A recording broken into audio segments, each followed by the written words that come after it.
Holy shit. That is the craziest thing I have ever seen.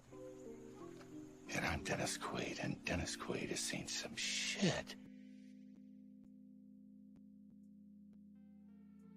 In the time before Atlantis sank and the lands of the world were savage and untamed, one man would claim his destiny.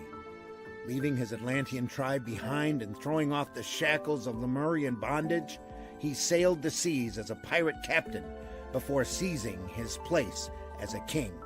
And now that he has the throne, how long will he be able to keep it? This is the Shadow Kingdom, the classic sword and sorcery tale by Robert E. Howard, adapted by Randy Zimmerman, with artwork by Russ Leach. Available now at fundmycomic.com. In the middle of the night, or early Friday morning, depending upon where you are in the world, a group of experienced comics professionals get together to examine and instruct about the art form that they love. That's great comic artwork on Comics by Night, Fridays at 5 a.m. Eastern, here on the Indie Comics Network, indiecomicsnetwork.com. What was that? This is not a charade.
Good morning.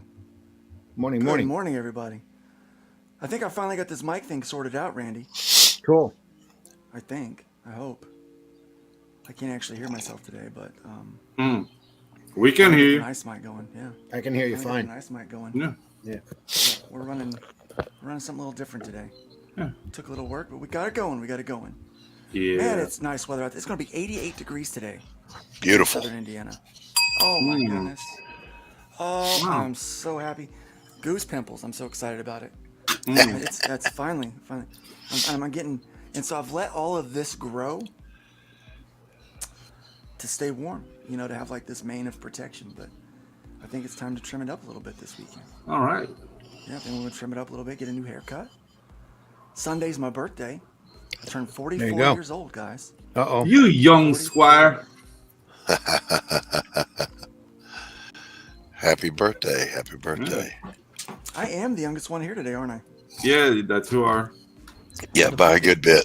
Probably. That's why I like with Vaughns on, because then I feel stately. I feel stately. I just had him on. Underage, right? Yeah, he's a young feller. Yeah. Yeah, he's great. He's excited about making his comic book. Yeah. He said about life.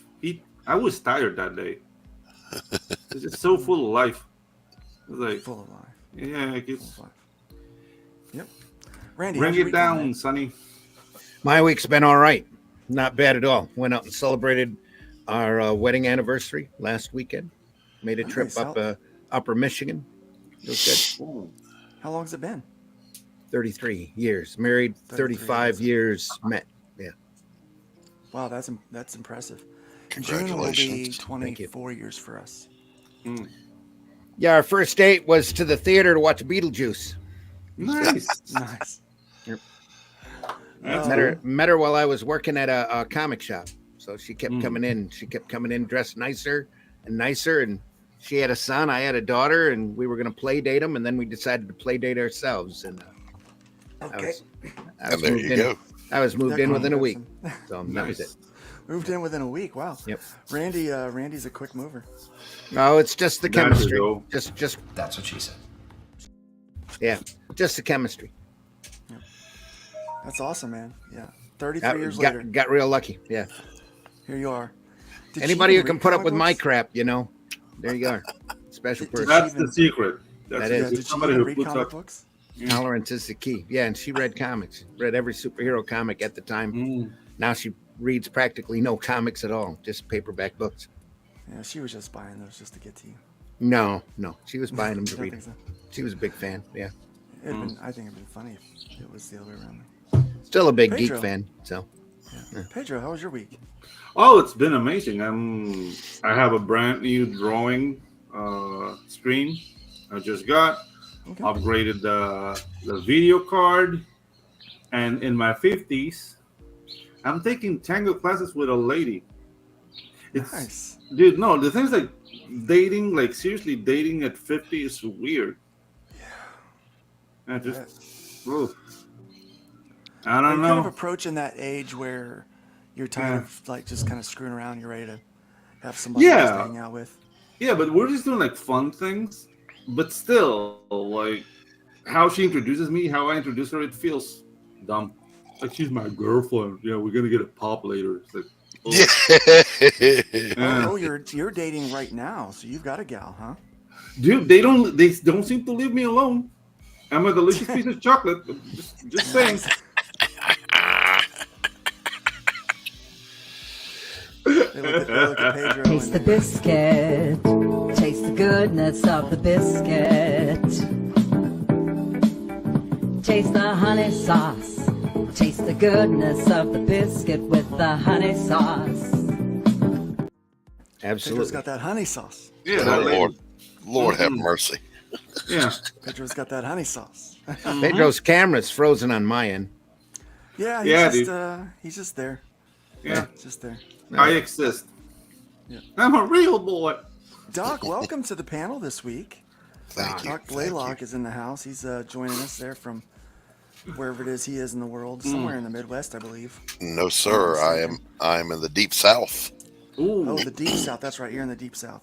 Yeah, I'm 30 minutes outside of south side of Atlanta, but still 2.5 hours northwest of my true home, which is down on the Carolina coast. Yeah. I will get back there one day before I die.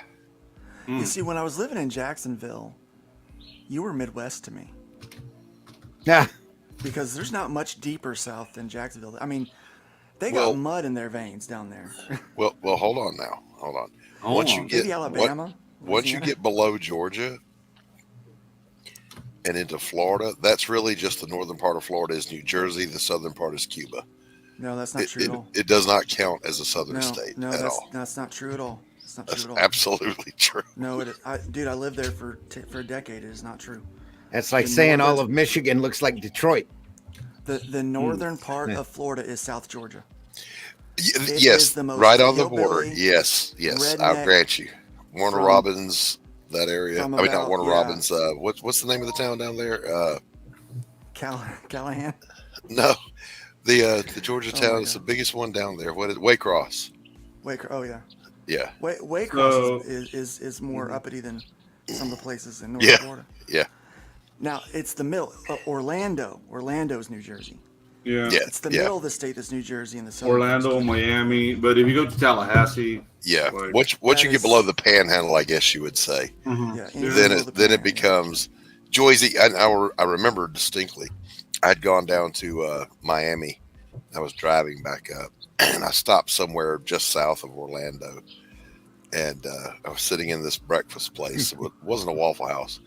This guy comes in, and he is the prototypical retiree. You know, he's got the black socks with the sandals and the Bermuda shorts. I love Oh, this. And, guy. He comes in, he goes talking to somebody else in the place. Hey, Saul, I got that thing cut up the side of my dog's neck. And I fell on the floor laughing. I thought the dude was running. No, that was his real voice. I was well, like, you Thought he was- know thought he was something, making up the guys? accent, yeah. Yeah, you know something, guys? Those guys are moving down here now. You're getting a lot of American retirees. Like, hey, you can get no gabagool around here. It's like, whoa, what? No gabagool. No, no gabagool. No No gabagool. gabagool. The gabagool. Bring him gabagool, man. Yeah, exactly. It's like, cool. Okay. I love it. John. time to get some recipes. Open a restaurant, Pedro. Yeah. Yeah, there you go. Yeah. No, there's a beach town called Coronado, like full of Americans. It's just like you guys don't need Spanish there. That's how full of Americans it is. Pedro's New Jersey Grill. Yep. Joyzy Grill. New Joyzy Grill. Yeah, That's the it. Joyzy Grill. See, And what? Hey. so in America, when we do that, we call that gentrification. I wonder what we do when we do what we call it when we do it to another country. Yeah, when you do it's called Invasion. We just all move. Yeah, but Yeah. it's Invasion. an invasion. Gentrification in reverse, though. What do you call that? When the Oh, that's- Feminization. no, when the That's when the man, ghetto that's moves okay. into the nice neighborhood, what do we call Oh that? yeah. Oh no, dude! I was watching this. I mean, maybe I'm the only one who can talk about this. Don't they call that urban renewal? Yeah, Something like there's- that. Pretty sure. There's this teenager who is like mad because the white people are moving out from her city. Oh, really? Yeah, and I don't yeah. know if it's Chicago or Jersey or something, but just says like, why are they moving out? Dude, like, you can't That even have a sounds- bike. That sounds racist. Yeah, it does. But I mean, but the lady was Sometimes stupidity can be very entertaining. yeah. I think Just it's saying. always entertaining. It's always entertaining Yeah. from a distance. You don't want it in your yeah. living room, You don't but- want to leave it. Yeah. right? Not in your living room, but It's like watching that Watch a video video on the internet. of the person who's got their face all tattooed and punctured and's got the Oh, nose yeah. ring and the lip rings going, I can't get a job anywhere. I can't understand it. Yeah. I've got a master's degree in liberal arts studies. Why won't anybody hire me? Sociology. Yeah. Yeah, because I you're a mean- fucktard. That's why. Gender No, the- studies and the I answer- can't get a job. The answer's simple. Are there any circuses anymore? Exactly. See, Yeah, with a face like that, you're a carny. You know, yeah, you, Right. yeah. You're Like, one, that's yeah. the perfect job. So, we've got it's election season here. Mm-hmm. Yeah, and so is That that. does mean the circus is in town Mm-hmm. already. Which means In the every circus town. is in town, yeah. Yep. And I am loving the TV ads right now Oh, Already. for the local politicians. Oh my gosh! So those are the best. they do this voice, right? Yeah. And they're talking this one guy, Hostetter's just another rhino squish. They legit said rhino squish. Oh, It's a rhino squish. One of my favorite My wife's dances. I was like, what is a rhino? She goes, what does that mean? And I said, it's Republican in name only, and they're soft. That's what they're Okay. saying. That's their new derogatory. Yeah. Rhino squish. And so every time I hear that, I just chuckle. I'm like this is ridiculous. Like, but and again, nobody says why should I vote for you? It's just why you shouldn't vote for the other guy. Yeah. And it is a circus here, man. That's what it It's is. Yep. It's like it that reminds me everywhere. of the days when, at least back in the day when they were doing the campaigning, they ride around the car with the bullhorn on the top of the car, right? Giant Yeah. speaker, or they would have the band come and playing their anthem song or whatever it is their song was, walking down the streets, and you knew that you only had to listen to it for a minute, right? 'Cause, Yeah. that it wasn't going to play every commercial break. That it was, they're this way. They'll be back this side of town later this afternoon, or whatever. But yeah, it's Dude. it's silly. Here is just like jump on my pirate ship. Because we're in election year 2. It's just like, dude, like who's the biggest crook? Like that's the race. It's like, I'll steal, but I'll do some things. All right? Yeah. But I'm stealing. Don't get me wrong. So let's not get confused. Don't get it twisted. Don't get it twisted. I'm stealing. There's no reason to do this if you don't steal. But I'm gonna you do some choose stuff. me as your criminal in chief, Yeah. I will do some things. I will pass some of the spoils on to you. Onto you. But I'm stealing. I will give you, I will give you your cut, but I am still going to do bad things. Just I mean, look the other way. I need Thank to you. steal. I have Appreciate 2 mistresses. They're expensive. You think this lifestyle is cheap? Yes. Huh? Yeah. Come on. It come costs on. money. It costs Yeah, money. You see this car, you paid for it, but you got free health care. There you go. Hail nerds, Yeah, freaks, so- and geeks. Creators Welcome, Outlet yes, says, let's welcome our What's up, chat. man? and even Welcome. even Hey, even, Will.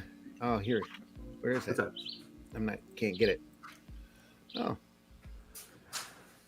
I can't even click off of that. That's weird. Ooh. Hail Yeah, Doc. streamers being a Brother little Will. weird today. Brother Yeah, Will. It is being rather Dude. screwy. Welcome, Glenn. We got Glenn in the house. Yeah. Oh no, will Pedro make an appearance? Yeah. He has. There's Glenn has Leslie's this comic book black belt fixation. in the house. Sizzle, Welcome. sizzle. Sizzle. Whoa. Is that Sizzle, like? sizzle. Oh, okay. It's not drizzle. Welcome Sizzle. The Amanda last Beach the is last in the week house. on that Shadow Kingdom campaign. It's going to Yeah. the printer. I just What's up, approved Amanda? the print file yesterday. Oh, that's awesome, man. Miss Amanda. Amanda B says we Nice to we see are you. all in. She says commercials. We are in the digital age. Where's my fast forward? Well, Oh, he was talking about the it's still beginning of the live, show. baby. It's still Yeah. live. Yeah, It's talking about the Wow. beginning of the show. it's still live. This is live. Trim the bush, Luke. Yeah, sure. That's what she said. Hmm. I mean, some ladies like that jungle look, though. Right. Yeah. Yeah. Glenn says it took Helen 30 years to realize she couldn't live without me. 14 years married in June. Okay, tying somebody in the basement doesn't count, Glenn. There you are. Pedro, the ladies' man. I try not to, Here's a Amanda. I really Welcome, try DM not Ray. to. Welcome. And What's George up, is always DM on Ray? my mind. Yeah. Guys, Yes. Please feel free to comment, chat today. Let us know you're here. We know that there's a lot of you watching, a lot more of you watching than who's talking to us. Feel free to talk to us. Yeah. Guys, I think we should bop into some articles this morning. Let's do Before it. we get chatting with Doc here about... Doc, you have a new project, right? I do indeed, sir. Oh, nice. Is that darn dirty bacon? Is what we're talking about today. You've got a book called Damn Dirty Thing out this week, right? It's On been Find up My Comics. 11 days, I think. 11 days. So we're going to be talking about your project. We're going to talk about, and there's something that we haven't chatted about, Doc, that I do want to talk with you a little bit this morning. Okay. Is you transition from being fine arts into Whoa. comic book art. I did indeed. What I would consider the finer artists. And I just want to talk about that a little bit this afternoon. Let's talk about your transition.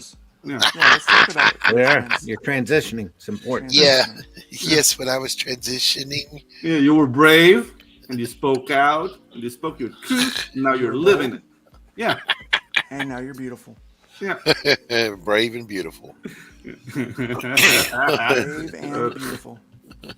You realize that women will always, especially these third wave feminists, will always be like, Lizzo's brave and beautiful and bold. Stunning And and if you're like, you brave. remind me of Lizzo. It's like, oh, you look like Lizzo. They'll be like, Oh, what? just look Yeah, good. they get. They're Yeah, not they like get. that. That's when they get sideways. And Yeah, exactly. wait. I thought she was beautiful. They I want think to Bill- encourage her Yeah. to be what she is. I think Bill But they don't Burr wanna said be it that. best. I think Bill Burr said it best. Like, looking at an obese woman make women feel safe. That's why yeah, be fat. You're no competition for me. So that's why they go like, oh, you're stunning and brave and beautiful. Yeah. Right. Maybe that's why, you got that friend that encourages their buddy to do the stupid thing. Yeah, exactly. Yes, always. Eliminate competition. So yeah. It's, you know what you should do? Yeah. You should light that M80 and sit on it and see what happens. Yeah, exactly, dude. Yeah. Or the typical warning that we older guys give to the young guys as they're starting out. You see the kid in your shop and he's about to stick a pin or a nail in the wall socket. You go, well, I certainly wouldn't do that if I were you. Hold on. Don't stop him. He'll learn. Yeah. He won't do it twice. Right. Guys, let's get into the news and see what's going on.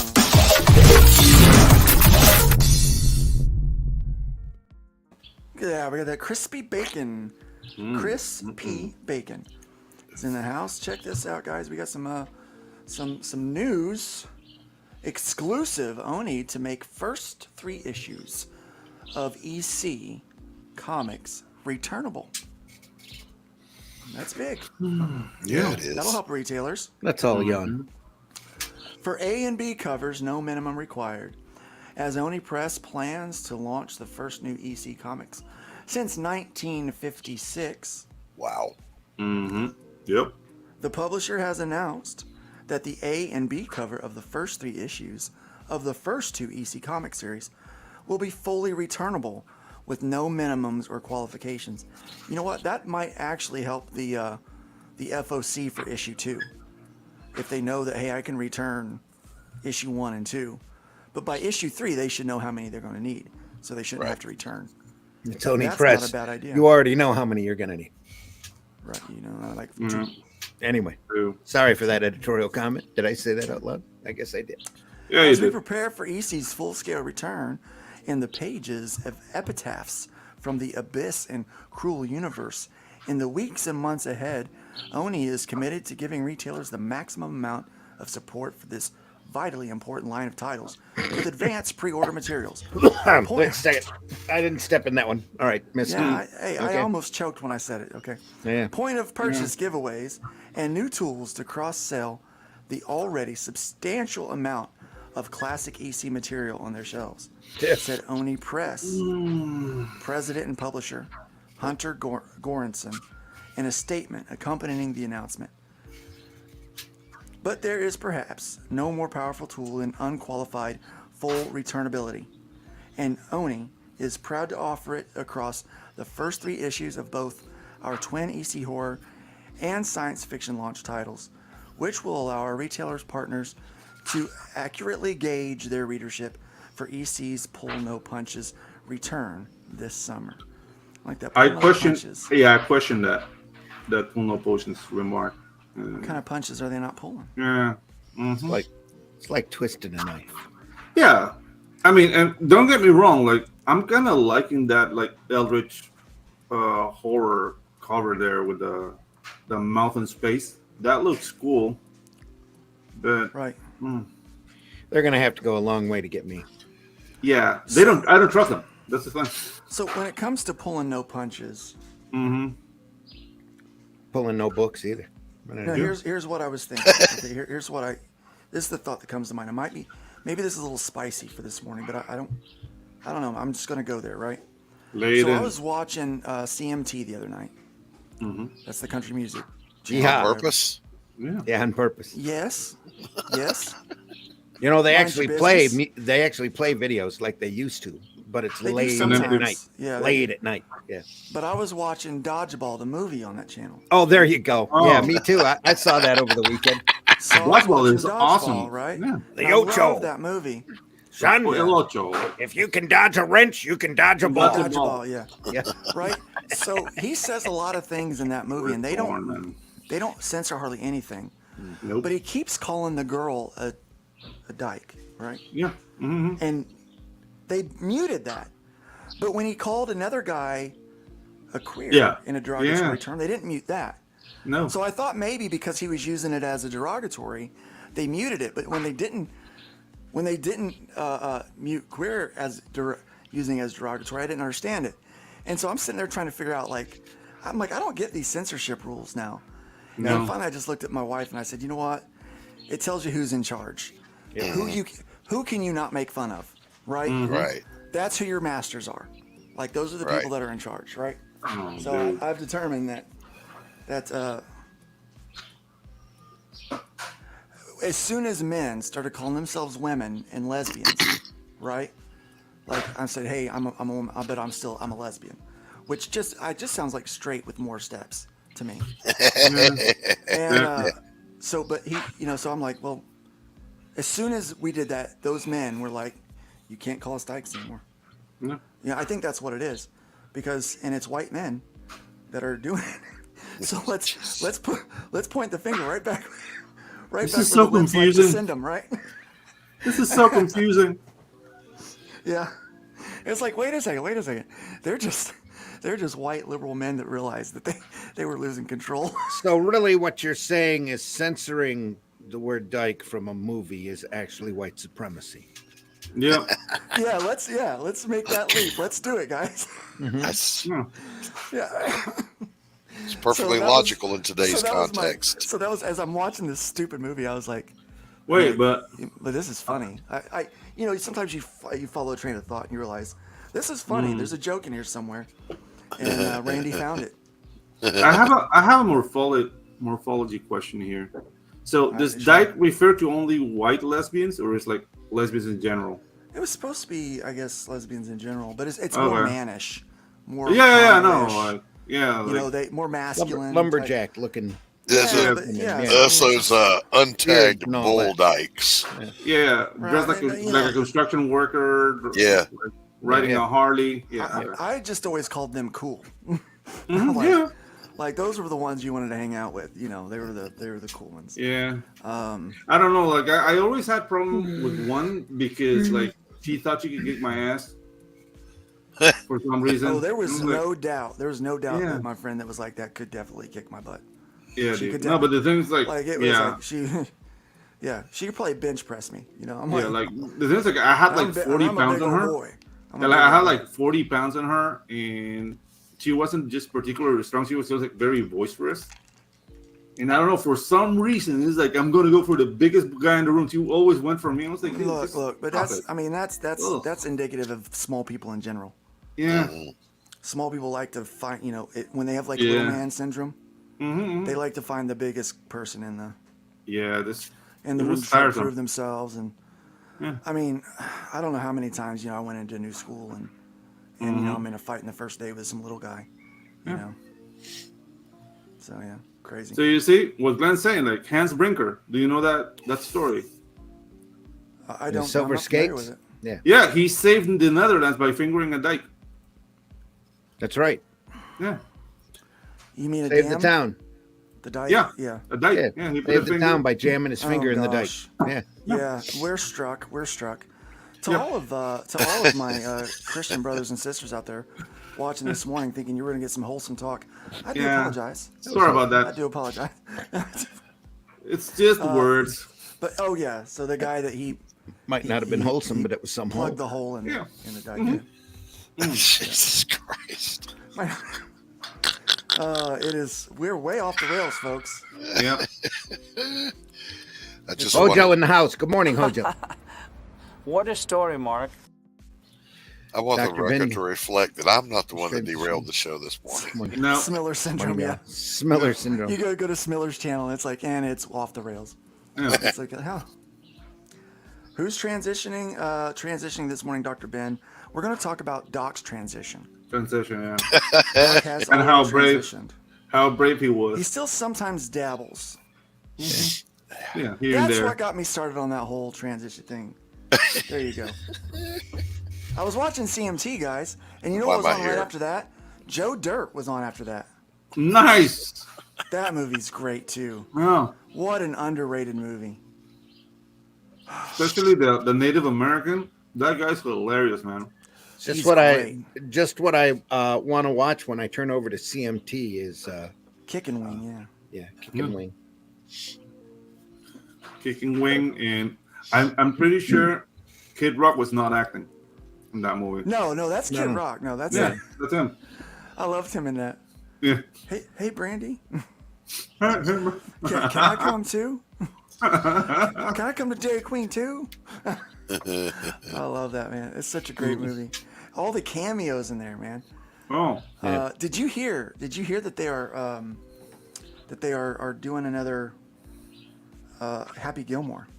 Oh, okay. Malcolm only got him.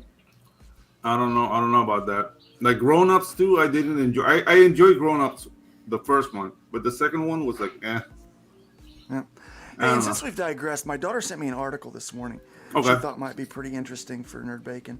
I'm not going to pull it up, but it's right here on That's what she said. Skeptics.stack exchange or whatever.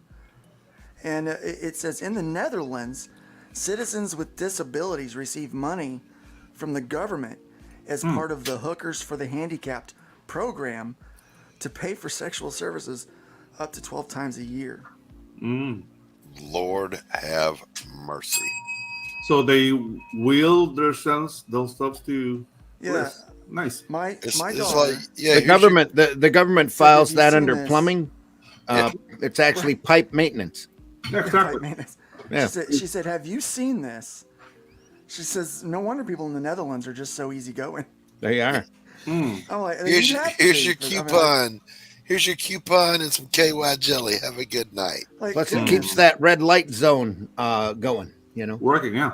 right. So spreading the money around the economy. Since this is election season for the states and for you down there in the southern more parts, Pedro. The other America. The other America. The America en español. Yeah. If someone stood on that platform, Yeah. Right? how many votes? What kind of votes do you think they would get? Okay. The thing is, like, you have to understand that for some reason, there's very few Panamanian women that do that profession. So it's mostly Colombians and Venezuelans. For some reason, I'm not saying anything bad about Colombia or Venezuela. It's just the reality. So if we do that, basically what we would do would be redistributing our funds to those two countries because that's what they do. Mm-hmm. Like they live in like as frugal as possible in Panama and do kitty work, and then they send the money to their countries. So it wouldn't work. We're gonna have Glenn on sometime to tell us about some of those stories. Yeah. You rascal.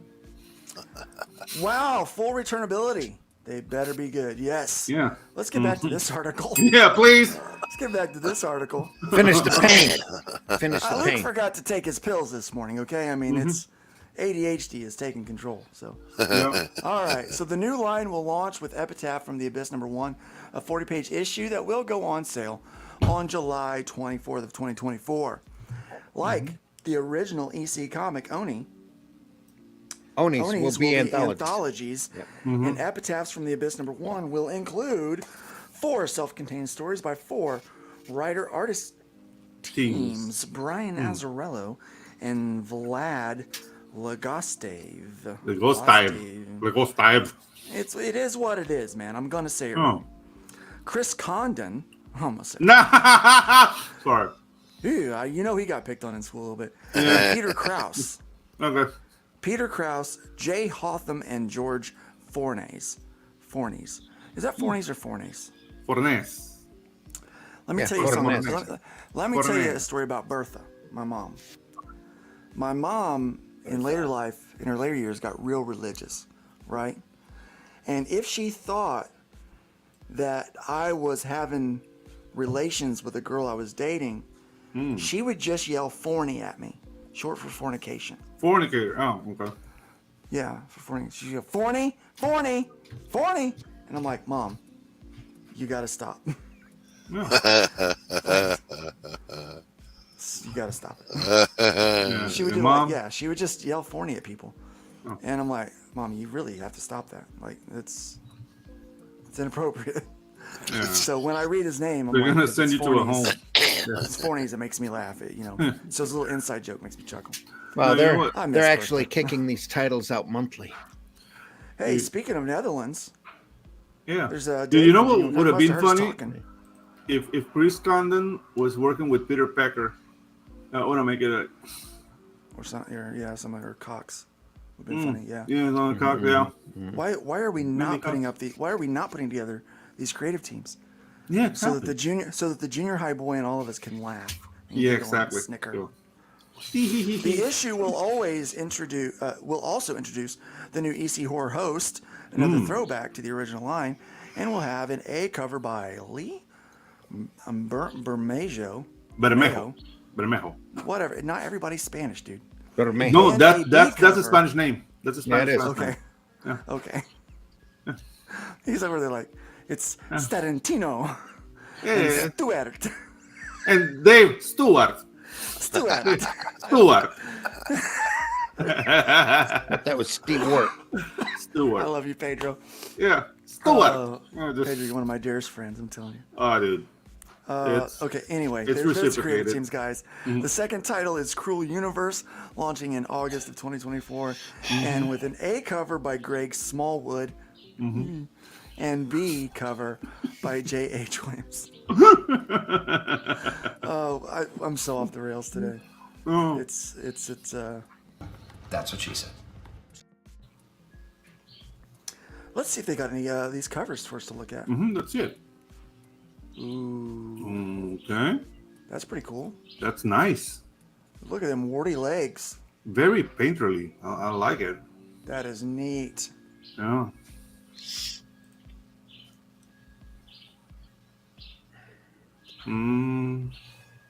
That's It's not very my best. like this is very like graphic design, like Yeah, it looks like it could just be a That's better. copy. Yeah. yeah. It's not I like not it. my bag. Yeah, no, it's cool. It's cool. It's moody. Yeah. I mean, I like it this. definitely tells a story. Yeah. I like that. Yeah, So this is really, good. all they really licensed was that EC bullet for them to destroy and Pretty stuff. much, yeah. Yeah. Yeah. Yeah, Okay. let's see. I how don't it know. They're goes. doing a great job with the covers, though. I'll have to Yeah, I say. Like I said, they're gonna have to go a long way to Mm-hmm. convince me. I'll definitely look at them, but Yeah. yeah. Yeah. That's I'm not holding that- my the hopes thing- up.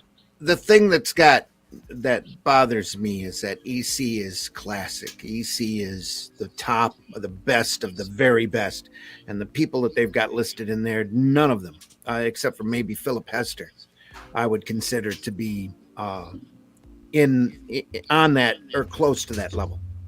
Mm.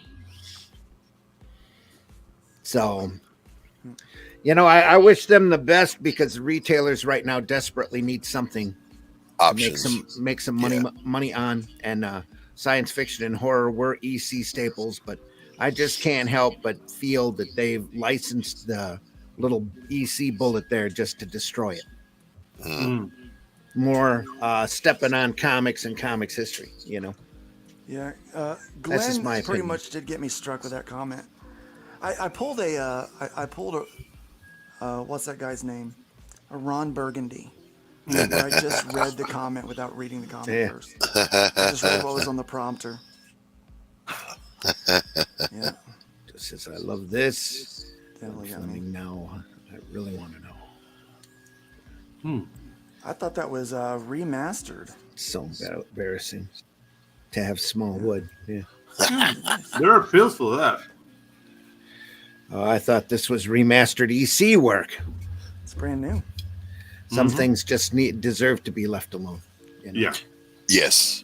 And given their Yeah. place in history and given the respect it deserves. And I don't see any of that here. Anyway, don't get me started. I'm gonna refill my drinking- coffee. I'll be right back. I'm drinking more coffee myself. So Vault. It's Post Malone's universe, guys. Huh? I have to admit, confession time.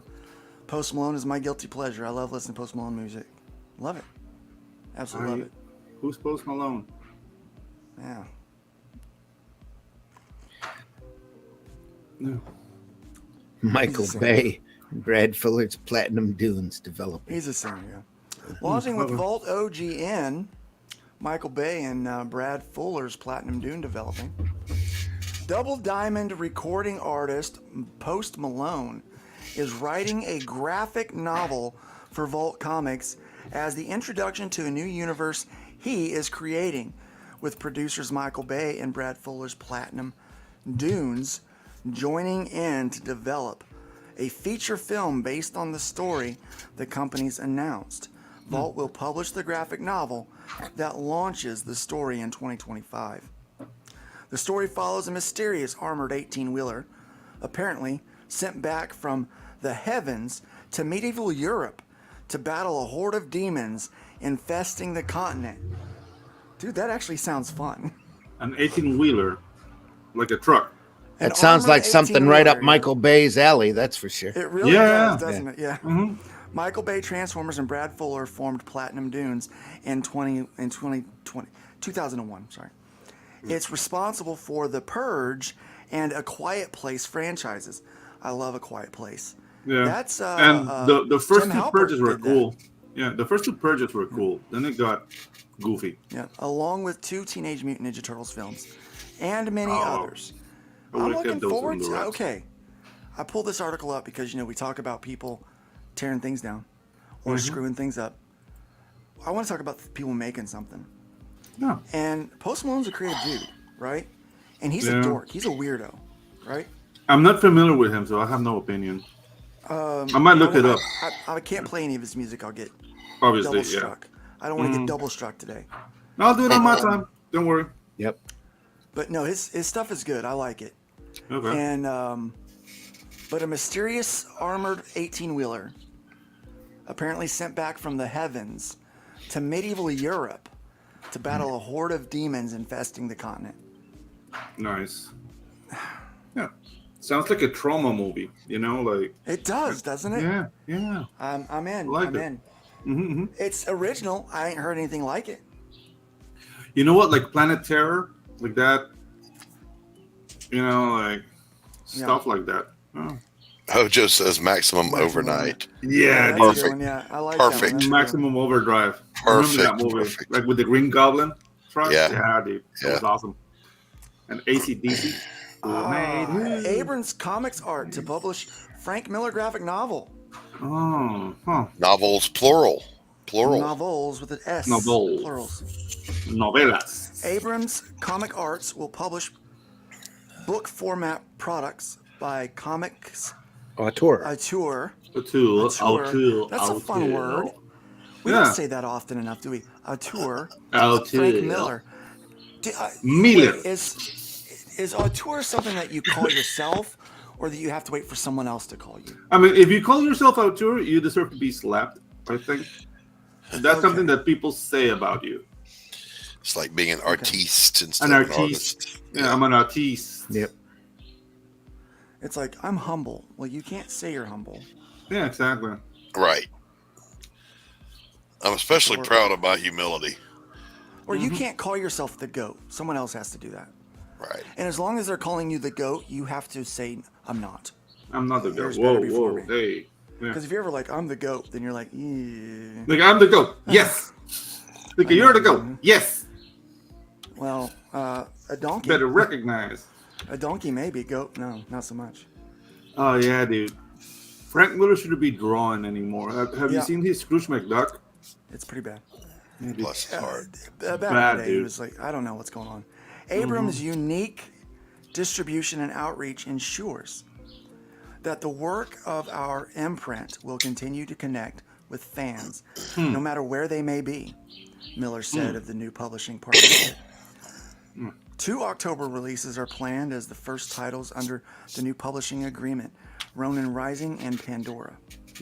Ronin Rising is a new story in the world originally created by Miller in his 1983-1984 DC series.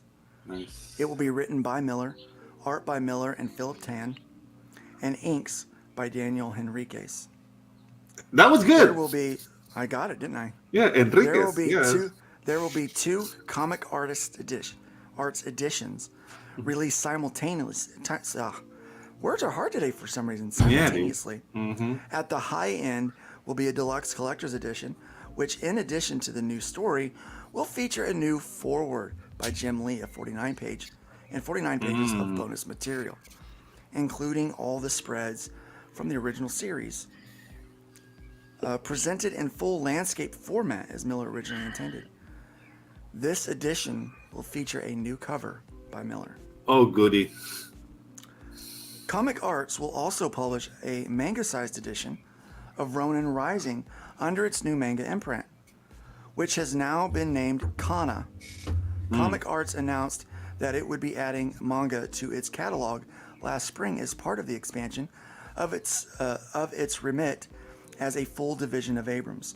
Pandora, inspired by illustrator Fairy Tales Miller, read with his mother growing up, will be co-written by Anthony Marinville and Chris Silvestri, with art by Emma Kubert, daughter of Andy Kubert and granddaughter of Joe Kubert. Is she any good? I don't know. The story follows a girl who finds a relic with the power to warp reality and begins to use it to change the world around her, sowing the seeds of chaos. Announcements of single-issue comic series and additional titles will come at a later time, the publisher said. What are your thoughts on this new Frank Miller? Are they just capitalizing on a name? Yes. Exploiting an old man? Mm-hmm. At least it's not ink mixed with blood. So at least it's not that. But yeah, right. Feels exploitative. They announced Randy, they announced Frank Miller Presents over a year ago. Mm-hmm. And had some stuff that they were working on that I thought they were self-publishing. Apparently not. Yeah. Apparently they decided to sign up with Abrams. Maybe they got a taste of how much work goes into actually publishing something and decided to team up with an official publisher. Yeah, it ain't easy. It ain't easy. Please don't let So I Mr. looked Miller up, draw it. No, he's drawing it, baby. I looked up Emma Kubert's art. She can draw. Yeah. Nothing to scream about. But I mean, I asked because I'm not familiar. So me either. I had to look up the word eponymous. I don't see the Kubert legacy in her art, but she's got a little bit of a young adult kind of manga-ish feel to her stuff. Well, that's what they're trying to go for. That's so. Hey, Randy, can you read this one for us? That's a market to hit. New Abrams manga print, Kana, to focus on adult titles. Abrams Comic Arts is launching a new imprint, Kana, that will include both manga and manga-inspired French graphic novels. That's where the adult comes in. There you go. Publishers Weekly reports plans call for between 40 and 60 releases per year. And the list will focus on properties for adults, eschewing, I hate to be eschewed, the teen-friendly shonen and shoujo titles that are the backbone of the market at the moment. The Kana titles will be high-quality paperbacks printed on good paper with the first signature in color. And the imprint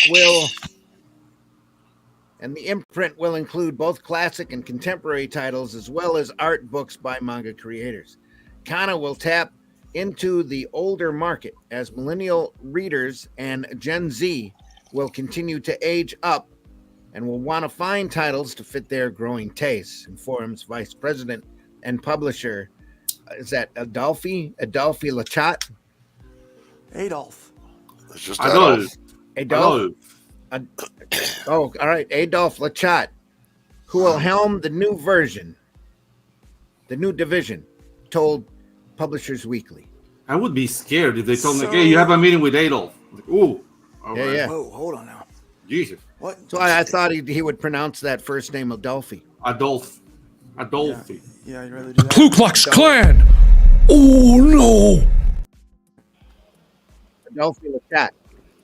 The publisher announced six upcoming titles. Hey, your mic's cutting in and out, brother. We can't hear you. Yeah. I can hear me. You can't hear me? I can hear you now. Yeah, but you were. All right. You went in a can for a minute. That's weird. Must be the software right now. I was coming anyway. The publisher announced six upcoming titles: 3 manga, 3 French. Leviathan, a 3-volume sci-fi tale by Shiro Kiro. Kuroi. Manhole. Sorry. A 3-volume horror murder mystery by... Man, everyone's gay once in a while. Right. Horror murder mystery by Tetsuya Susui. Hey. Eden of Witches, an ongoing series, fantasy series. An ongoing series, fantasy series. Get an editor. By Yumi G. Where's the editor? By Brandon Arias. Silence, a shonen-style action series by Jan Voinier. And Space Punch by ZD. That's an easy one to say. No. An action series about two brothers, that one straight-laced, one a slacker, whose lives are changed by magical artifacts. The 3 Japanese titles were published in French by the Paris-based independent manga publisher Kayun. All right, so they've already been pre-released then, apparently. But so what something he set up here is we're going to make it more mature for the aging audience. That's what they said about comics. And let's be honest, it hasn't helped our industry. No, it hasn't helped our industry. You're always welcome to try. Yeah, it hasn't helped our industry at all because we're not bringing in new readers.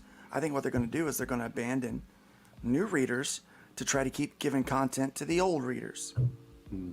I'm afraid that might happen. That's what happens when corporations get involved. Abrams is owned by Belgian firm Media Participations. Abrams Comic Arts recently became a separate division. Media Participation. There was absolutely nothing in that article that made me remotely interested in anything that they had to offer. One thing. 3 more. But guys, chat, you let us know. Yeah. Was that interesting to you? Okay, Russ said it best. Like bollocks. Yeah. You see, Russ is a wordsmith, man. Yeah. What's that? Schickel Gruber. Yeah. Here's an article about the touched me on my Schickel Gruber. The great Art Baltazar. Comic Books for Kids announces annual awards. New comic by Art Baltazar. Funko founder Michael Becker and the DC Group editor Katie Kubert accept awards. Yay! Comic Books for Kids. Huh? That's another Kubert. Is that another Kubert? They're everywhere.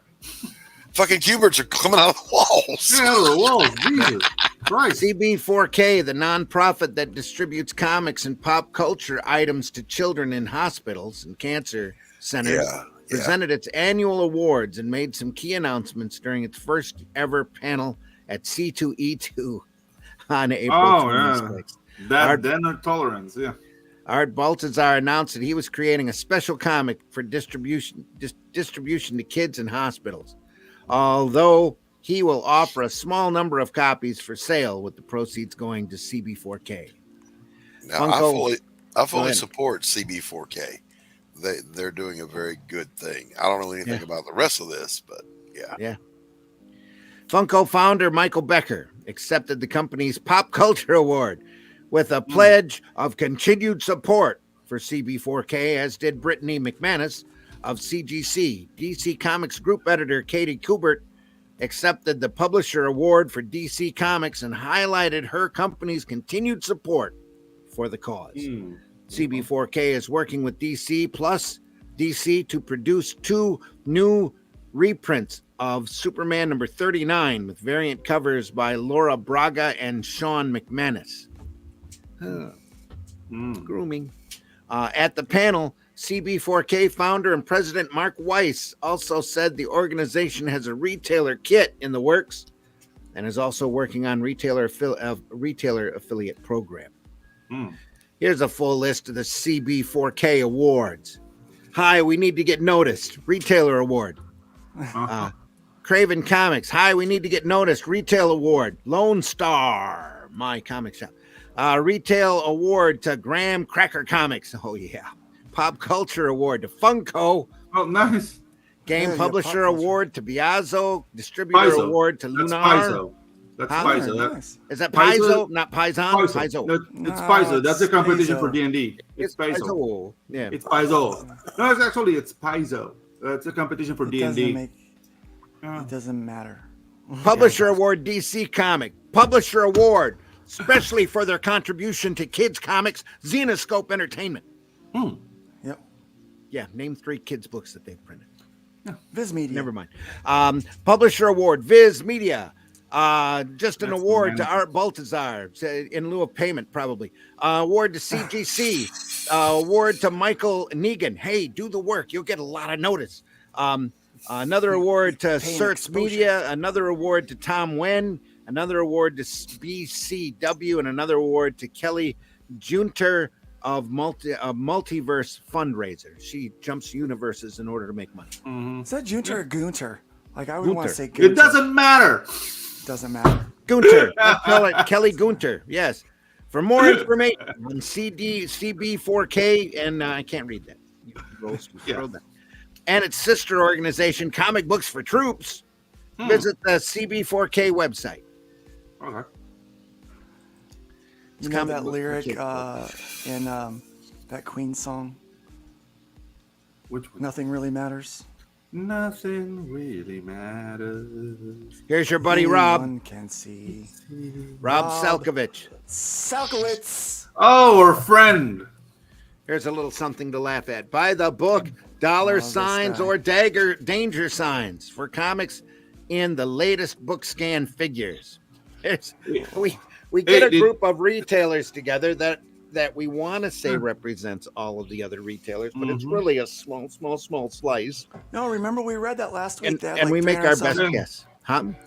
No, remember we read that last week. It was like 300 and some different retailers that they opened up to everybody, and so they had, like 300. I think it was like a 350-ish, something like that. That could be 2/3 of the market now, as far as we know. Yeah, that's what we said last week. Yeah. Did his drawing get a haircut? This is a new. His drawing, that's new. That was 3/21/24 is when this one was done. This is updated. Yeah. Sure. Okay. You might have seen Brian Hibbs' annual analysis of the 2023 book scan numbers over at The Beat a couple of weeks ago.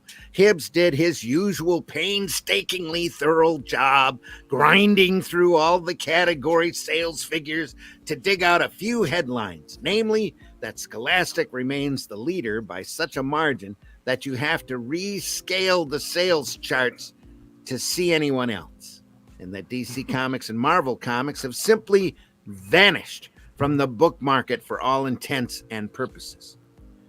Here's also another story about the market for adult, e.g., not younger reader, graphic novels being driven much more by back catalog than by front list. That's because the old stuff is classic and the new stuff is anyway. New stuff is absolutely.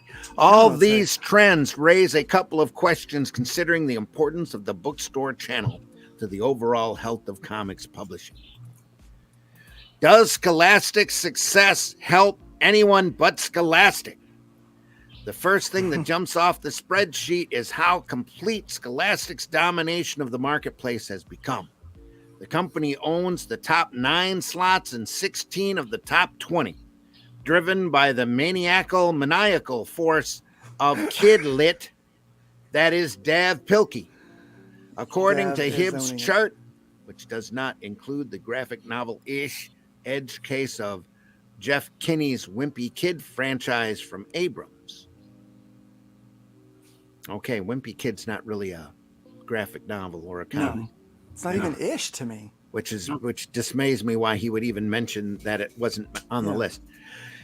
This is, of course, awesome news for the Scholastic Graphics imprint, which continues to develop new authors and franchises, as long as you can tell a political line, like Scott Cawthon's Five Nights at Freddy's. Anyway, let's not get me started. For parents who want to get their little ones reading and occupied, and for Pilkey himself. All I wish is that Pilkey gets the monetary rewards that he deserves for his sales. Yes. I imagine it's also good if you own a bookstore that can turn that kind of volume and traffic into add-on sales or cross-selling to parents and older siblings. And again, I'm sorry to interrupt again, Rob does not read these books. No. Very few of us actually sit down and read what Dav Pilkey is making. And if you're in comics, you need to do that because Dav Pilkey has done more to gain more comic readers into this industry than Marvel and DC in the last 5 years than Marvel and DC have done in the last 30.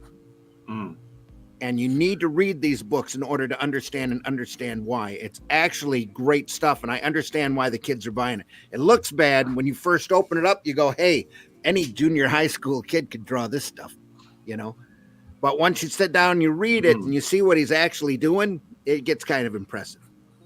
Abrams was cited in Ed Piskor's suicide note as the company that canceled their $75K deal with him because of a lying whore. Dr. Ben says. Yeah. That's Dr. Ben. That was not Rob in the article.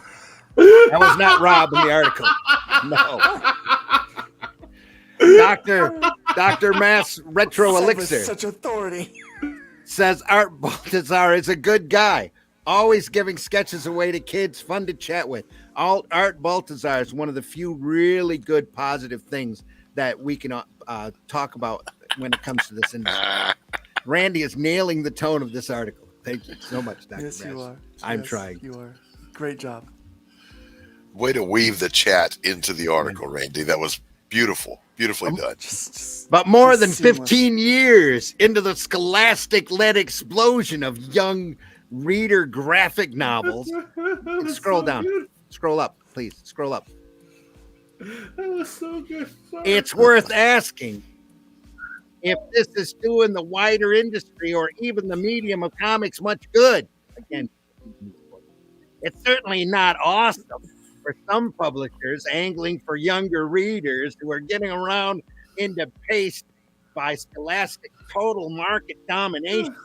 But more fundamentally, we seem to have come full circle from comics aren't just for kids anymore. The comics seem to be just for grown-ups now. Is anyone but kids buying graphic novels in big numbers? It's quality, you idiot. It's quality. Kids. We sound like morons. I want Rob to write Lion Horse in comic books.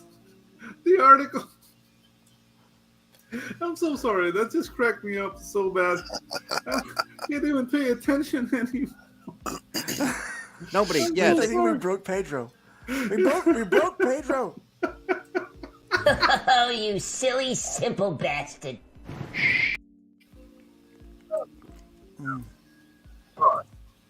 This shows the naive. Your mic's doing that thing again, man. I can't hear you. I'm still here. It's got to be the software, man. I haven't touched the mic or anything. There you go. You're back now. This just shows the lack of education on the part of the industry and the people in it about the very art form that they're supposed to give a shit about. Sorry, give it that they're supposed to care about. No. It is what it is. It is what it is. There's been a lot written about the differences in generational audiences for comics, including some by me. But one thing that has received less attention is the impression left on kids as they age up. Oh, that's funny. Again, he ain't reading what's coming out there. Grooming, anyway. For many in my Gen X cohort, and for the boomers before us, raised on ECs or Marvel Silver Age material, some comic stories seem slightly more sophisticated than average kidlit, especially ones that required some awareness of the wider world. It was a rite of passage to progress from Archie to Richie Rich to Detective Comics and X-Men. He got that mixed up. I'm going to have to stop you there. I never read Archie or Richie Rich. I started out reading Marvel, DC, Superman, Spider-Man a lot. Back when they were X-Men. good. That's what I read as a 8, 9, 10-year-old. Right. What happens is people like this, people in general, they think that you have to dumb down or talk down to kids and their material. If you read what Pilkey's doing, he's not talking down to them. This content, you would be like, this could be in a more general aged kind of book. You know, Right. It is not. So it's clear that he has not read these books, No. and he's simply like, well, it's kid stuff, so I'm more mature and sophisticated than Like, that. he's No, looking at you know these what, sales figures and jumping to bad conclusions is what it is. Right. Yeah. Right. There's always a reason behind sales figures because that's a transfer of money. Right. It's also an insult to Pilkey as a writer Very much to so. say that Yes. he's not writing sophisticated stuff Yep. just because kids like it. Yep. Oh, it Absolutely. does sound like a little bit of jealousy too. So Yeah, I think so. Yeah. Oh, I think you nailed that one, Pedro. Right Yeah. on. That progression though is incorrect. They go from Richie Rich to Archie and to Detective to X-Men. Yeah. Because Richie Rich is a younger based audience. Yeah. Archie's skews slightly older. Detective and X-Men skew incredibly older now. So Yeah, incredibly. yeah. by feeding the endless appetite of preschoolers and elementary school kids with material that is wonderfully, proudly, unabashedly juvenile, have current kid-oriented graphic novels cemented the medium itself as an artifact of early youth, something to be left behind at a certain point in development? And again, this idiot is not looking at the industry because they're going, because Marvel and DC are so inept. And the other companies have such a small exposure only in the retail shops, the direct market, and they're not getting any look outside of that market. The kids are actually going from Scholastic to manga. Yep. Wonderfully, proudly, unabashedly juvenile. It's a natural transition. To describe this show. Yeah. I'd be proud. Yeah. And manga is multi generational. I mean, there's manga out there for everybody. So once they're in manga, once they're used to reading right to left, then they go crazy in it because it is so entertaining and so a lot of it is very beautifully done and has a lot of quality to it. The money goes where the quality flows. It's that simple. You know, they have to find value in their entertainment in order for you to get that money back. It's a real simple concept that Marvel and DC just can't look at now because they're too busy pushing their agendas. No. But you don't care who draws it? You just want it to be good? Wow. Right. Yeah. Certainly there's no clear path from Dogman to almost anything sold periodically in the direct market, despite plenty of hopes and efforts spent attempting to build those bridges. That's because all the retailers are hostile to any comics intentionally made for kids. But anyway. Yeah. Well, there was go ahead. Specifically spoken about your title, Hero Herobot. Zero. A wonderful title. Fun, well drawn. Meant to be fun and read by everybody, by the way. A lot of fun. Yeah, a lot of fun. But suitable for kids. Yep. It doesn't have market viability. It wouldn't be competitive in the market. Yeah, That's figure. what one distributor said. Wrap your head around that book. for a while. They said that about hybrids. Yeah. It's not viable in the market. Doesn't have Well, market viability. you're not viable in the market if you're not on board with the message. Well, you got to have titties too. Yeah, the message. Yeah. Yeah, that's true. Yeah. I would hope that people are starting to get past that a little bit, but No. I don't think they are. I They're think not. that It's going to I take think a little because- while still for that pendulum to start swinging in the reverse direction. But the good news is, Randy, is I think you and I are of an age. We know that pendulum does swing back It the does other swing. way. Yes, Yeah. sir. Yeah. And the further you have pushed it to your extreme, the faster that swing back is coming. yeah. But And anything it's gonna that's be all swung ages by seems men. to be. That's right. But anything that comes across as all ages that would go into a comic book shop seems to be that it's not viable for the market. Yeah. Thank you so much for the super chat. Hey. Gonna make that bird dance. Holocron Records. Find the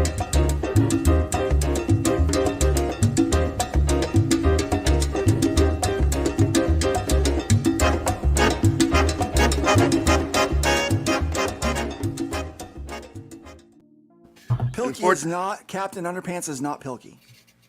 No. Are you sure? I thought it was. No, I don't think so. No, he's the one with the. I'm dog, not even right? sure. I'm not even sure if Pilkey's doing 100% of the work on his material anymore because there's so much of it being kicked out at once. Yeah. Yeah. I mean, So- he's a Maybe he is. I didn't know. He might just be a front name like they used to do with the old popes. For all we know. I'm trying to. There it goes. It might be. Yeah, I don't know. Is Captain Underpants Pilkey's? I'm pretty sure I know he's the cat he's one credited is with and the dog one is. Maybe it is. the Cool Cats Comic Club and Dogman are both comics. They're on a three-tier, so it is Pilkey? 6-panel system. Yeah, Underpants is Pilkey. Yeah. Okay. But Underpants is a combination of prose and you get an occasional comic word balloon in there with a illustrated novel. It's what is more what it is. Where did we leave off? Right here. There was never any guarantee. Scroll up. There was never any guarantee how many of those readers would carry over. But after this long, it seems increasingly clear that the number is not that much greater than the number of kids who develop into lifelong DM customers through any other on-ramp. Well, see, and again, if I may interject here, this is because Marvel and DC does not care about growing the direct market at all. If you care about growing the direct market, you can talk to me. You can pour a little bit of money into Arrow Comics. I'll let you. We'll make a direct market line of kids books or young adult books, let's say proper young adult books for that market and be that bridge. But nowadays, what are they going to jump over to? The next Marvel and DC gay book? Yeah. Okay, but that's the thing. Like, the next what is he trying to say? piece of trash. What What is he trying to say? Like, he's trying to blame Pilkey for kids not transitioning to more adult books, and that's it's not exactly what he's saying. Yes. Yeah, dude. And the thing is, like, what is there waiting for kids when they drop Captain Underpants and all those books? Shitty books. Manga. No Manga's there. Yeah, exactly. They go to manga because what America's producing is crap. Yeah, that's exactly it. Collecting story arcs as trade books used to represent a reasonable way for publishers and creators to recoup the costs of ongoing and limited series that went into a sales decay after the first issue. The predictability of these moves may have hurt the medium term by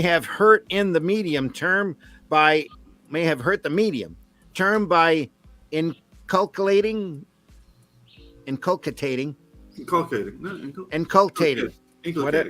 a wait for the trade mentality among readers. But in the long run, having these stories in print and widely available was a selling point. Not when the quality's not there, you idiot. Anyway. To the extent that remains part of the game plan, it appears to be so DM-centric as to make current or recent trades practically invisible outside of comic shops. Again, no attention to quality here. No mention of quality. Nearly all the sales are dominated by the perennial backlist bestsellers from decades past like Watchmen, Dark Knight, and Sandman. Marvel, as Hibb notes, is a complete no-show. That's because they're a shit show. Outdone by its licensing partners. Not many 8-year-olds read that the intersectional X-Men, says Headless Bourgeois. Bourgeoisie. DC and Marvel you see what he just pointed out is that the classics are still selling because of the quality in those classics. Right, yeah. The unfortunate thing here is Marvel and DC has got so much stuff in their catalog that they should have in print at all times and readily available to these bookstores that they just won't do it. Black Orchid. They finally got the entire Sandman run out there because of the Netflix series. But Watchmen and V should have always stayed in print. And V, you can't find a copy of that at any of the bookstores right now. Right. That I'm aware of. V for Vendetta. League of Extraordinary Gentlemen, all the America's best comics or quality material. They don't print or reprint those out there. Dr. Ben. Is Dav Pilkey involved in any of the comics communities? Does he promote other people at all? No, he's not. He's busy working. But that's his job? It's not his job. Here's what I need. We really have to break this mentality, guys. Yeah. We really have to stop. I really want to help us understand that this is not a community. This is an industry. It's a business. The community is the fandom, okay? Push that enough. There's a comics fandom. When people are getting paid to do this, it is not their responsibility to help someone else make it along in the business. It is not your job. It is not your responsibility at your job, unless you're a manager and paid to do so, to make sure that your coworkers show up to work on time. It is not your job to make sure they understand how to do all the tasks at hand. It is not your job to make sure they're doing their job with integrity. It's not your responsibility to do that. And what we do is we call this a community, and we act like it's everyone's responsibility to give a hand to the person beside them, whether they know them or not, to try to progress in this business. And it is no one's responsibility to help me build an audience and to help me make my books. No one's responsibility to do that. Comics, if they do that, I'm grateful. But comics community is the equivalent to a comics HOA. It's that simple, and people need to understand and deal with that. You've got your little Gladys Kravitz out there, your little private group, your little people that want to pinpoint at other people and talk about the size of their hedges or what they've done or not supposed to do, or overblow and take out of context things that they have done, especially in the past when that context was acceptable, and blow it all out of proportion. And now they've shown that gets people killed. Yeah, that's what I was going to say. I'm glad that Dav is not involved in a comics quote-unquote community, because the problem with that is when you start getting wrapped up in this stuff that goes along with all of comics, you either want to quit, you either have to become part of the mob, or you wind up killing yourself. Because at the end of the day, it's not a friendly place. And you have to really take a step back and take a look and see where the true haters are. Because if you've got a publisher out there telling you that there's a list on a website of people that you should not be associating with, that's really a hate group, folks. It is. It really is. They want you to hate. They want you to go out there and shun these people and do everything you can to hurt these people instead of help the community. Think Katie, about it. I'm with you. So Katie says, for what it's worth, as a consumer, not a creator, I don't want to hear the disagreements, finger pointing, and bickering. I don't want to buy them. Yeah. I'm no longer interested. You know what? And as a creator, I'm not interested in it either. Same. And if I work with someone that you don't like, then just let it go. If you have a problem or a beef with someone, don't make it my problem too. It's that's why this community thing needs to go away. Yeah. Yeah. Just shut up and get your work done. Yeah. For me, it's like shut up and get your work done. There should be a direct line from fandom that wants to be entertained to industry, the people who want to entertain fandom. Yeah, have fun. Have fun. If you're not having fun, you shouldn't be doing it anyway. So, Holocron Records guy here, right? This is the writer of this book I'm working on. I think we're starting it this week, is what I believe we're starting. Pawn. You've heard me talk about Pawn. And I'm excited to work on this one. Because it's fun. I mean, it's just fun. This guy found me. He didn't know anything about my personal beliefs or any of that. Didn't really care. Saw my art, liked it. Didn't know anything about his personal beliefs or anything like that. Didn't care. Saw the script, and I said, "Ooh, how gory can I go?" And he said, "Sky's the limit." And I said, "I'm in." Pretty much is what it was. Because they're like, "Well, that's fun. I mean, who doesn't want to draw eyeballs and teeth flying across the panel, right? I mean, that's as a comic artist, you want to push the boundaries of what you're typically doing. Sometimes that means reining in what you draw to do something more domestic, something more like Terminal Kill, more domestic, or going crazy horror where you're drawing these giant grotesque demons and and things like that. It should be fun. You should wake up in the morning and can't wait to get to what you're doing. And too often, I've talked to too many people right now in comic books that are doing comic books right now that are like, I think I'm going to be done. If my next book doesn't make any money, I'm out. You know, if I don't break even at least, because the fun's gone. You know, and if I'm not having fun and I'm not making money, what's the point of doing it? That's and I said, very true. That's very true. Very, very true. But there's room in comics for mangled teeth and flying eyeballs. In some and that's the thing. Like when you're having fun, but concentrating on your work. Right. I mean, there are ways to have fun that are non-productive. But if you're having fun doing what you love, the money's gonna come here eventually. I don't know if it's maybe because we're trained. We're trained in this, like waiting for immediacy on everything we do, that get people discouraged. But dude, just keep at it. And the things like everything else is white noise. Like, oh, your book, whatever. Why didn't you help? Whatever, white noise. Because none of us is called. Why's it got to be white noise, Pedro? You racist. Yeah, exactly. It's just noise. Okay, because you need a subwoofer to make it black noise. Okay? That's why I say white noise. White noise is cheaper. I think you have found the right place, Katie. Yep. I think you found the right place. Checkpoint says this is how social engineering is implemented. The question is what their motivation is. Are they paid or merely following the clout wave? I think most of the people that give a hard time, it's the clout wave, hoping that they will get paid. They're all trying to shame the people with money into paying them. It's gotten to the point where at the big corporate comics level, you have zealots and ideologues that are up there solely to push their message, and money to them is secondary. That's why they have GoFundMe for their lunch. They have GoFundMes in order to cover their rent.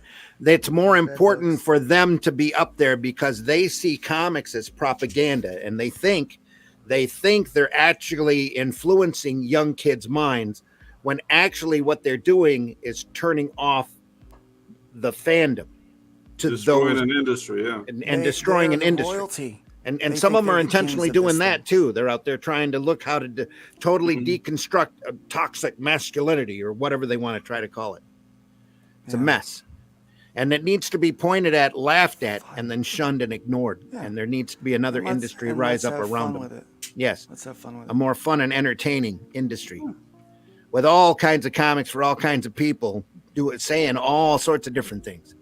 DC and Marvel may have some other things on their minds these days, but it feels like malpractice when the companies manage to do an even worse job than ever coordinating with media events, as when Vertigo's Bodies trade was nowhere to be seen when the series dropped on Netflix in October. Malpractice? He's right about that. Are we dentists now? Yeah. What do you mean malpractice? It's the corporate. It's the corporate thought. He's right about that. We talked about that last week. Yeah. That's because they don't care about the direct market. They never have. The direct market was always there as a joke, especially to Marvel, because they can produce a book, sell a book, and not have to worry about returns. So the book can be the lowest. You go back and you look at the first direct market books that Marvel did, they were the lowest quality pieces of crap in the entire line.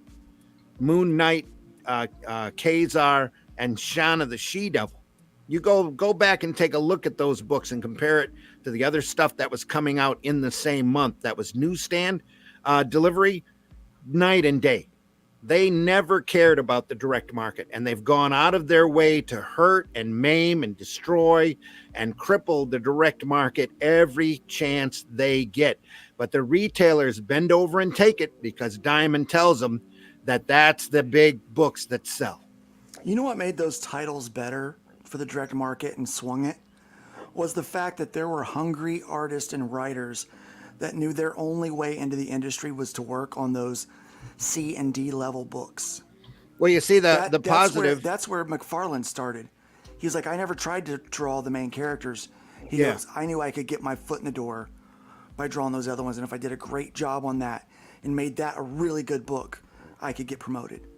Well, the real positive with the direct market used to be that the folks coming up can learn by doing independent and alternative comics in black and white and make a living doing it. up until Image started up and the Circle Template era began, we got all these boob books, and all the retailers stopped buying the black and white books for the most part, and started Circle Template era. I knew exactly what that. And started and started investing in long boxes filled with Brigade and the other Image titles that were, lower quality than what Marvel and DC were kicking out back then. Anyway, where'd we leave off? Sorry. To some bodies mid-October, and books did not do much to support DC's bad movies during the fall. Would it have helped to have those books in bookstores? I guess we'll never know. Will Marvel have a decent trade bookstore program in support of Deadpool and Wolverine? Hell no. I'll take the under on that bet. Yeah, not a chance, buddy. It's not happening. How solid is the post-March literary graphic novel market? Hard to believe that it is more than 10 years since the first volume of the March trilogy first appeared. Back in 2013. What's the March trilogy? I don't know.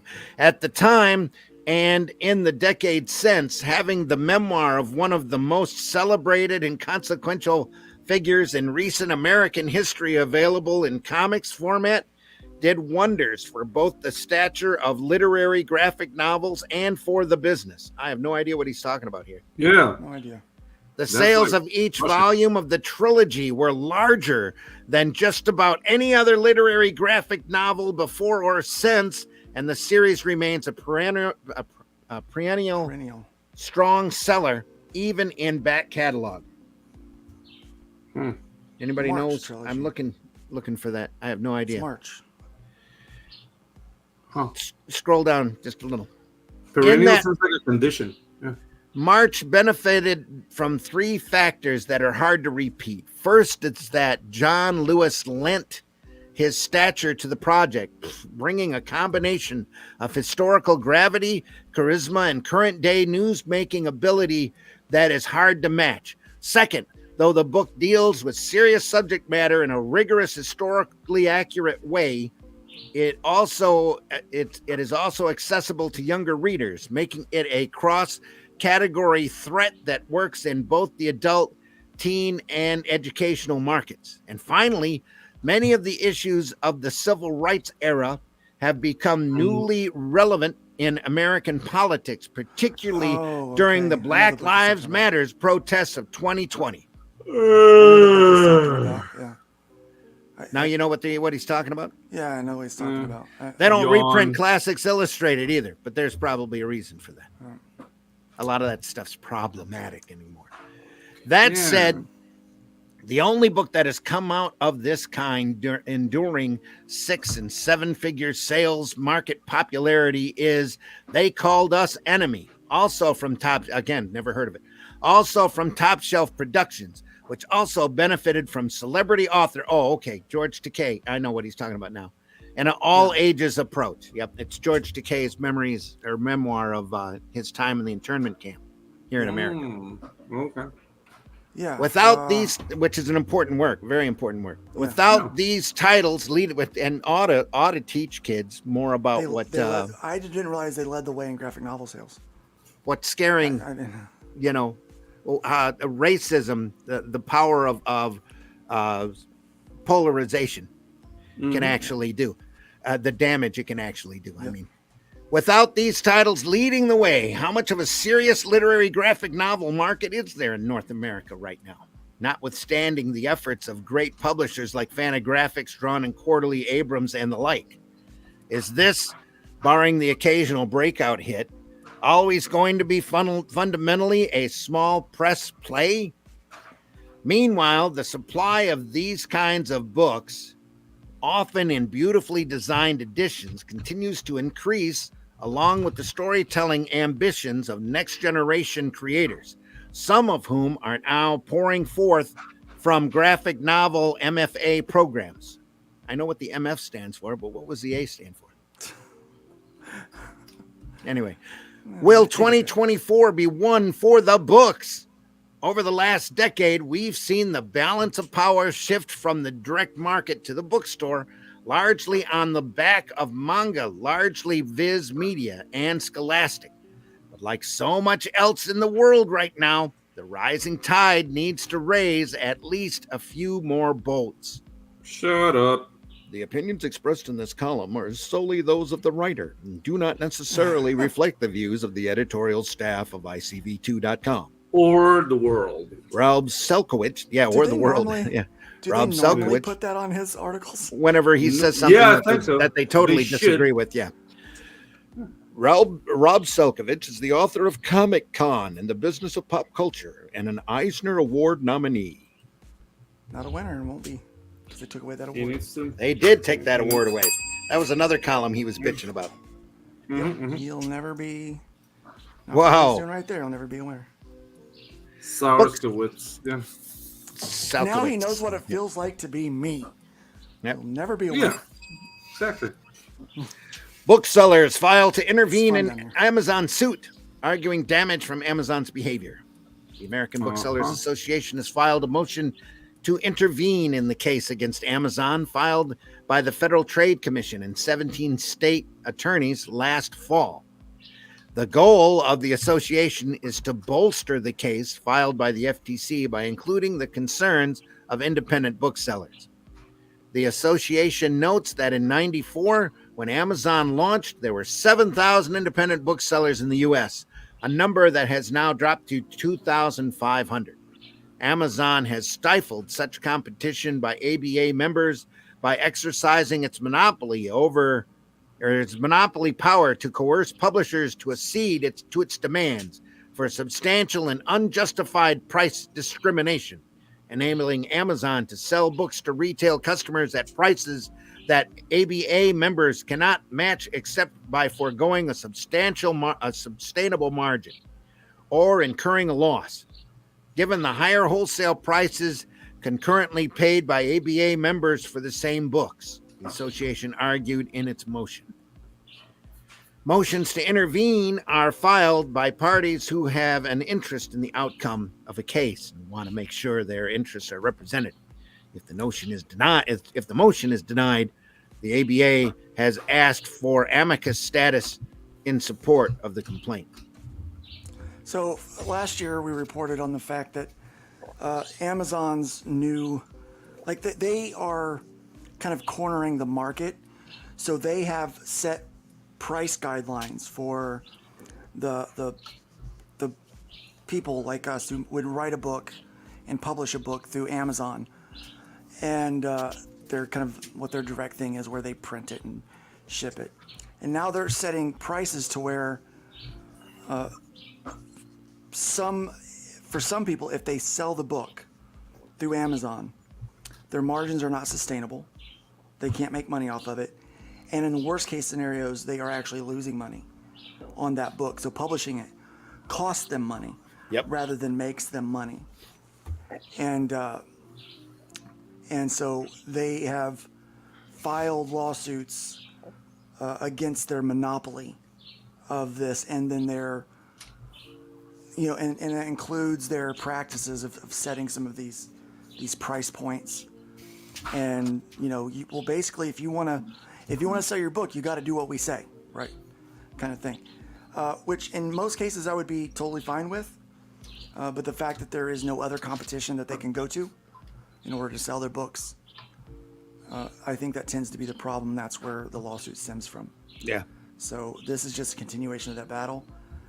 Amazon's lawyers are fat and plentiful, and so I have a feeling this is going to go on for some time, and that you're not going to see a resolution before some of these people have dried up and blown away in the wind, to be quite honest with you. Strong. Oh, thanks, Katie. Skybound continues. Where's Teddy it's Roosevelt when executive you hiring need binge. Where's Teddy? I have nightmares about projects like this. Takai is my nemesis. Whoa. Okay. Oh my. Skybound Entertainment has continued its executive hiring binge with the addition of 2 more senior executives to help with mergers and acquisitions and a new royalty program the company announced. Let's see if any of these came out of IDW. Most recently FCO of Wondery,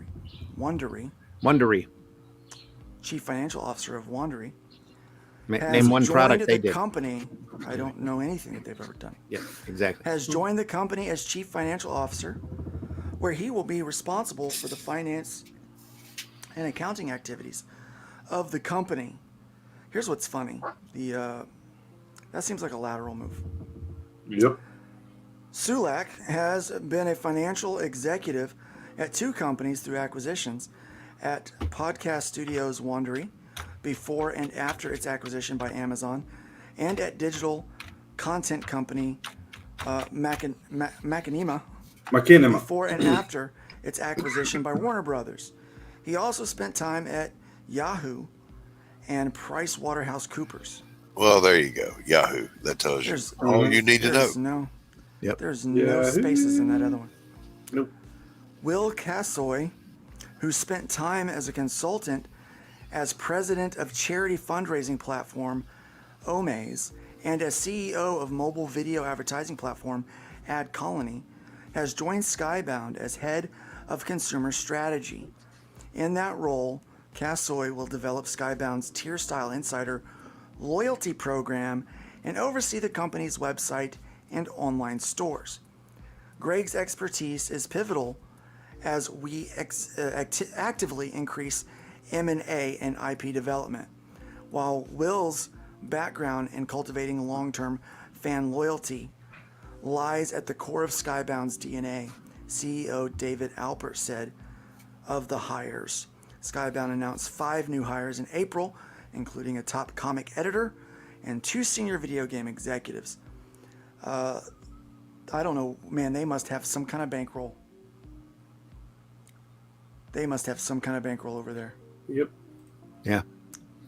Or a sponsor named Ramon. Tuco. Yeah. Gus Fring. Grey Wolf says, I have 3 books on Amazon, which I promote a lot, but I'm not making much. I suspect maybe Amazon has them shadow banned in some fashion. I don't know if it's shadow banned or there's just so much stuff there that you get lost in the mix, which is kind of my problem. Lost in the with flood. The pink and green side. Everyone talks about how much traffic they have, but I mean, how much people are actually getting there? Yeah, it's a Salamanca. Somebody named Salamanca. Salamanca. Headless Bourgeoisie says, Amazon was pressured by the major book publishers to suppress self-published work. Years ago. Yes, they do. Yep. They do. I don't know that they ban it, but they certainly do not promote it. They just let it sit there. You're basically just paying for their service without any promotion. You see, this happens with a lot of the social or with a lot of the corporate platforms online. When they come up with a way of people to make money, people jump in, especially the independent creators, and they go through the system and they figure out how to make it generate lots of money. Yeah. And then it generates lots of money for a very short period of time till the larger corporations come in and go, hey, those little guys are generating a lot of money. You need to change your rules. And they go through and they change the rules. And you've seen it over and over again.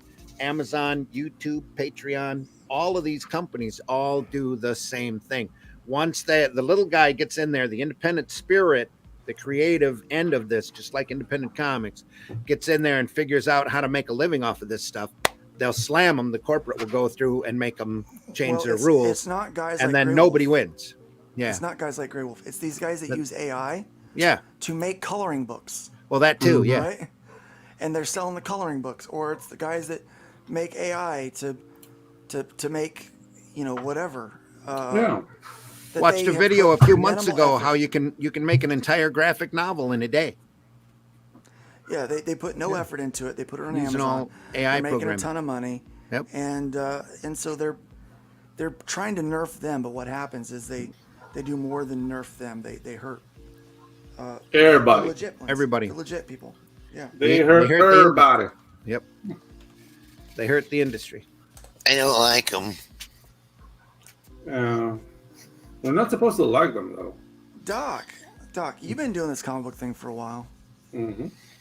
What are your thoughts on this idea of calling it a community versus a industry? I totally agree with what Randy said. This is an industry. However, I'm from a time where we were a little more genteel in our practices, not quite so cutthroat, demeaning, whatever. So if I had a publishing house or an imprint, I'm friendly with the others. I'm cordial. I'm not out there trying to dig up something from their past and cancel them so I can get ahead. So I don't call it a community. It is an industry, but within that industry, the term I use is there is a neighborhood. There's a neighborhood. Luke Again, is in the same. it's another word for community. Well, no, we're closer than that. Those of us that know one another here in the Indies, and we lift each other up. There's no obligation to do that. We just do it because we know one another and we're friendly. So that's a little more cohesive than this overarching community of any. Listen, there's no community of independent creators. There are people creating books that I wouldn't touch with a 10-foot pole, and creators I would not trust to come inside my house. But in the neighborhood I roll in, I like all these guys. I'd invite them over for a barbecue. Nice. Right. And I would take you up on that offer because I love a barbecue. Well, in my opinion, are from the South. A lot of these people out there that are trying to tear the industry down and warp the industry or get their political views across or whatever. Right. If you take a good look at those people, those aren't people that you want to associate with anyway. Right, right. I mean, in real life, they have to be some pretty terrible people.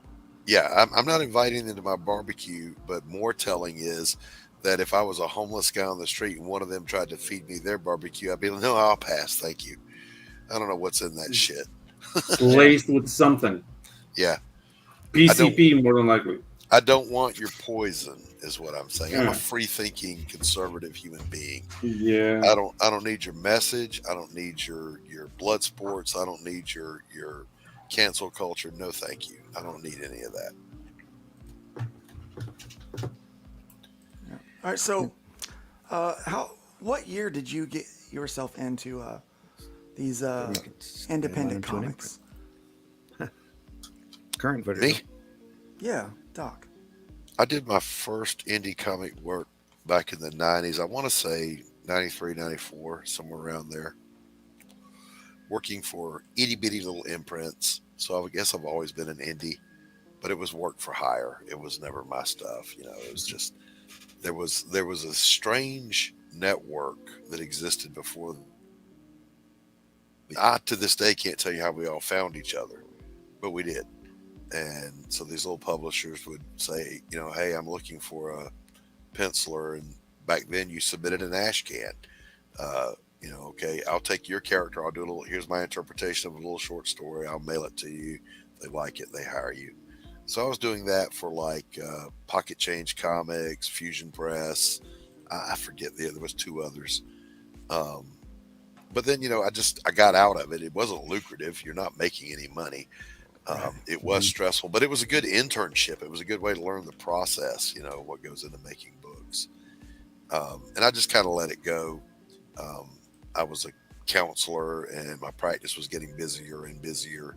I had my fine art that I was doing, and that made me a lot of money, compared to comics. Yeah. So let's talk about that. So, fine arts, kind of talk about your journey into that. And,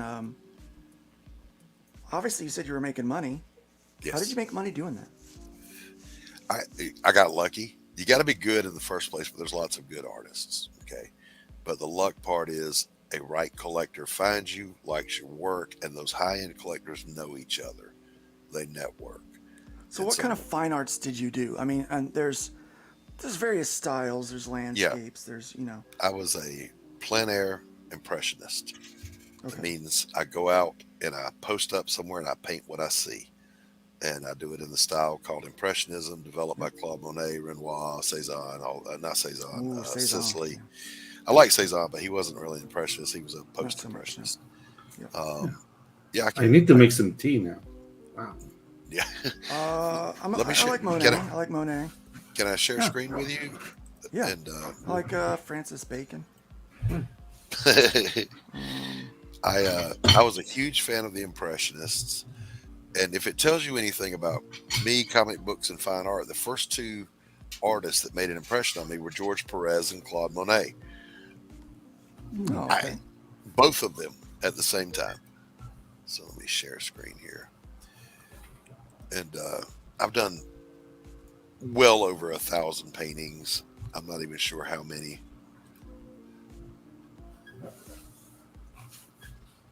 So you'll have to tell me when you're sharing. I can't see anything once I share. Yeah, it's up there. All right. So the first thing I did was just like young comic book artists. I started copying. So I wanted to study Monet. This was the first Monet study I did to figure out how his brush work and his color handling. I literally copied 100 Monets before I allowed myself to start doing original work. And then I just took off from there.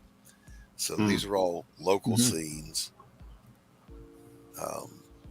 This is my current favorite, I think. This was painted. There's a lake here with a little fishing spot that just everyone goes to. As a matter of fact, there were guys fishing there when I went and painted this one. But the idea with Impressionism, for those that might not know, is you're capturing the light and the atmosphere, and you've got a very short period of time to do that. The rule of thumb was that Monet said is you pick a leaf on a tree, and when the light on that leaf changes, you're done. Yep. So this Which was is they painted very fast. Very fast. So the brush strokes, types of brushes they used was all about quick. It was about getting it done fast. Dabs. Yeah. And you're not blending. You don't blend. You're using paint and technique to make the get what you see now. The impression of it's not what about you the see. detail. Yeah. It's not the detail. It's the impression of what is. I'm a big fan of the Impressionist. I love winter scenes, snow. Just how the shadows break out into purples and reds and and blues. It's just beautiful. This one is I love this one. The corniest name of any painting I've ever done, but I couldn't help myself. This one is Oak on the Water. Oak on the water. I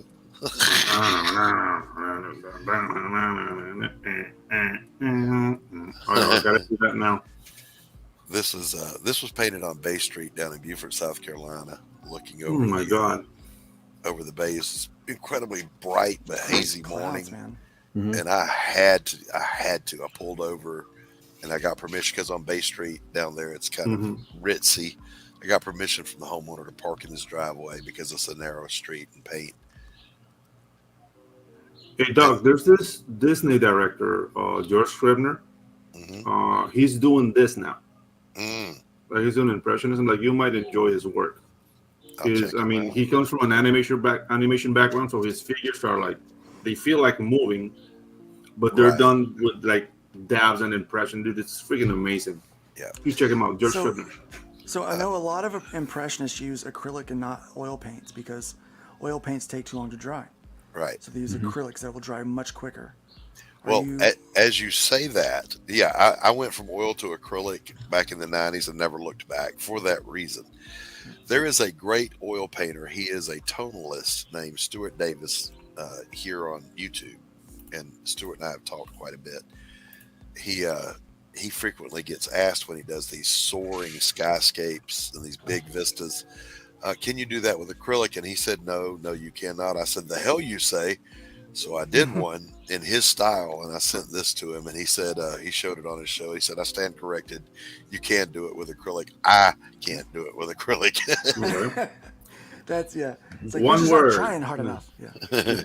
One word. You can, I can't. Yeah. Oh, and that really nice. that goes down to the medium, I like that. the tools. That's beautiful. Yep. Yeah, this is a scene from the canals over in the UK. Before COVID hit, I was planning on selling the house, buying a narrowboat, and living on the canals.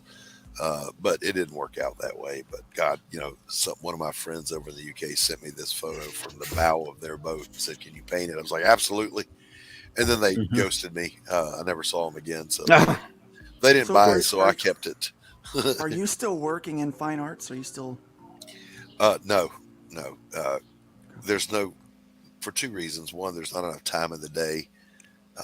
I occasionally paint with some friends just for the hell of it, for the fun of it. But that world is just as strange and bizarre as our own comic book world is. But So the other, tell me, okay, go ahead, finish. I was just going to say the other reason is that for whatever reason, I can't focus on more than one discipline because the mindset is different, and it takes too long to shift in between. One weird world at a time. Yeah. Yes, only one weird. Tell me about that. Tell me about this transition. So you say it's kind of weird and unusual there. Well, your transition. I first transitioned when I noticed I needed a cup. Yeah. It wasn't so much a transition. I've been doing both all my life. Like I said, my first two influences were George Perez on one hand and Claude Monet on the other. And so I had always done comic book stuff on my own. Every kid does. You're drawing on notebook paper, drawing your superheroes. And then I would go to art class and I would paint. So it just never occurred to me that they were mutually exclusive. But here's the wonderful thing. Comic book artists tend to shun fine artists, and fine artists will laugh at a comic book artist. And it just is what it is. Having said that, I haven't been canceled from comics yet, but I damn sure got canceled from the fine art community. I was serving as the curator of an upscale gallery, and this artist that literally vomited on canvases, smeared it around, and then would varnish it, wanted to hang in the gallery. And I told him, you can pick one and suck it, buddy. That's not art. Sorry. Yeah. And he went to his little clique of friends. He's gatekeeping. He's one of those. He's a gate. I'm a curator. My job is to say no. That's the whole job of a curator. And so I got canceled from that community, those bastards. And I laughed because that gallery went out of business 6 months after I left. They couldn't keep it. Well, probably because they were putting vomit on the wall. Yeah, they just they were unable to maintain the line of what upscale fine art is, and they wanted to sell craft trinkets like, oh look, I made this earring, and I'll sell these. And when you do that, you become just another you turn it into another mom and pop storefront flea market. It's no longer upscale fine art. Gallery. Now, and that's not to be confused with that upper end fine art that is just pure bullshit. The modern art garbage. Yeah, that's that's that's the heart of the Impressionist after all, wasn't it? It was because they were you bucking could only on get that. in the galleries. Yeah, they bucked it. They were the true independent spirit. They painted what they wanted in a different style. They had fun. They were like rock stars. Yeah. They opened up their own gallery to sell and show their stuff. Yeah. Just instead of They going were through rebels. the normal checks and balances, They were They were rebels. And I point out too, historically, it is very funny. History repeats itself. Within their community of the Impressionist painters, a turf war broke out. Huge fight between Monet and Degas. Degas went so far as to print Monet's obituary while he was still living. And he hijacked the movement. But Monet by that time was so rich and so successful that he just laughed about it, and they all came back to him anyway.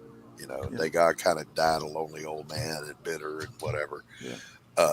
That's not a reflection on his work. His work is genius, but Degas was an asshole. Well, isn't that the truth of most artists? There's such a diverse group, and they're all, not all of us are stable that do art. Yeah. In fact, I think when you're a creative person, a different part of your brain works, and you become more that right brain takes responsive. over. Yeah, you become more emotionally responsive. To things than practically responsive. I think. It causes some drama. But one of the main reasons I did indies back in the 90s, honestly, was I had just gotten married to a slut, and there was no room in our new house for a studio, but there was room to sit with a drawing board and draw comic books, on the sofa. So that's basically why I did it. I wanted to keep doing art. Well, actually, the truest part of that story is I had gotten injured and I was flat on my back for several weeks. And I'm like, I got to earn money. I got to do something. And my brain went, you can do art, dummy, do art. So I started applying to all these little studios, and I thought, oh, that way lieth the path to fame and fortune. Boy, was I wrong. Right. Great quote, Bunny. Nothing so became him in life as his leaving of it. Yes, yes. It suited him. It suited him well. Yeah. I'll tell you, that's what I love about poetry, writing. You know, I'm a Walt Whitman fan. His reflections. I mean, just ways of expressing yourself. I think my favorite part about writing is the flowery way you can insult someone. Yes, yes. I think that's the best part of, you know, it's when I think about Geoffrey Chaucer, you know, immortalizing his enemies in fiction. Yeah. And it's, you know, forever being there. And who hasn't?